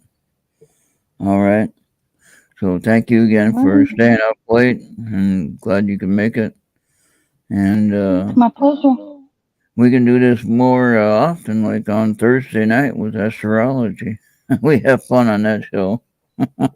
So, yeah. Well, the thing with Thursday nights is I have to get up early Friday morning, so oh yeah, it's a little bit harder to do it. Well, no, we do get done early on Thursday night though. We go 8 to almost 10 o'clock, and we're done. So then Bobby comes on and plays the music, So there is that. So you can definitely help at least maybe an hour beginning or whatever, and you can call it early if you need to. But that way we can always have fun with talking about what we're dealing with, with the chakras and different things we're experiencing and all that fun stuff. So Lorraine, we were talking about chakra balancing, and then Lorraine's talking about something here. I feel for your, okay. Yep, thank you, Lorraine. Okay. Yep, she has had several problems with situations, knees and legs and all kinds of fun stuff she's been dealing with. So, but she's getting it taken care of, though. There you go. So, I'll get mine taken care of. It's just a matter of time. But we need to figure out the right way to hopefully get this feeling to where it's livable before I can get that done. I'm Okay, gonna so send you that. I'm gonna share a link to some collagen on Amazon. okay. See if maybe you want to order some and mix it in with your drinks. I'm pretty sure it comes in pill form too. If you'd rather take the pill instead of the Yeah, I powder. like the pill form better. Yeah. Okay. All right. Well, I got to get out of here. I'm gonna go use All the right. bathroom after 3 glasses of tea here with me. All right. Well, thank I you thoroughly again. enjoyed it. Yeah, Yeah. you have a Thank you great for night. having me. Always fun to have you around to talk with. All right. Have a good You night. too. See you All next right. week. Bye Bye. bye. All right. Well, thank you, Lorraine, for getting here. And yeah, I have to arrange a driver when I do this procedure, and there's a couple of days of preparing for it as well, maybe a week or so. I got to not eat or whatever, So, got a fast or whatever, and so there's that too, and which I can do that, I think. But yeah, it'll be it'll probably be next spring, May or whatever, before I can get anything done. So, but anyway, I'm gonna get on out of here. It's been a little bit over 3.5 hours almost. Thank you for joining a little bit late, but be here next time, Friday night, 10 p.m. Eastern. We are here. And Thursday night, we're here at 8 o'clock Eastern with astrology. And be back here for that. All right, thank you. Everybody have a great night. We'll see you on the next one. All right. Yep, you too, Alice or Lorraine. Bobby, thank you for being here. And Benjamin, thank you. And Amol and Justin and Genghis, everyone else who was here. All right, we'll see you all next time. Have a great night.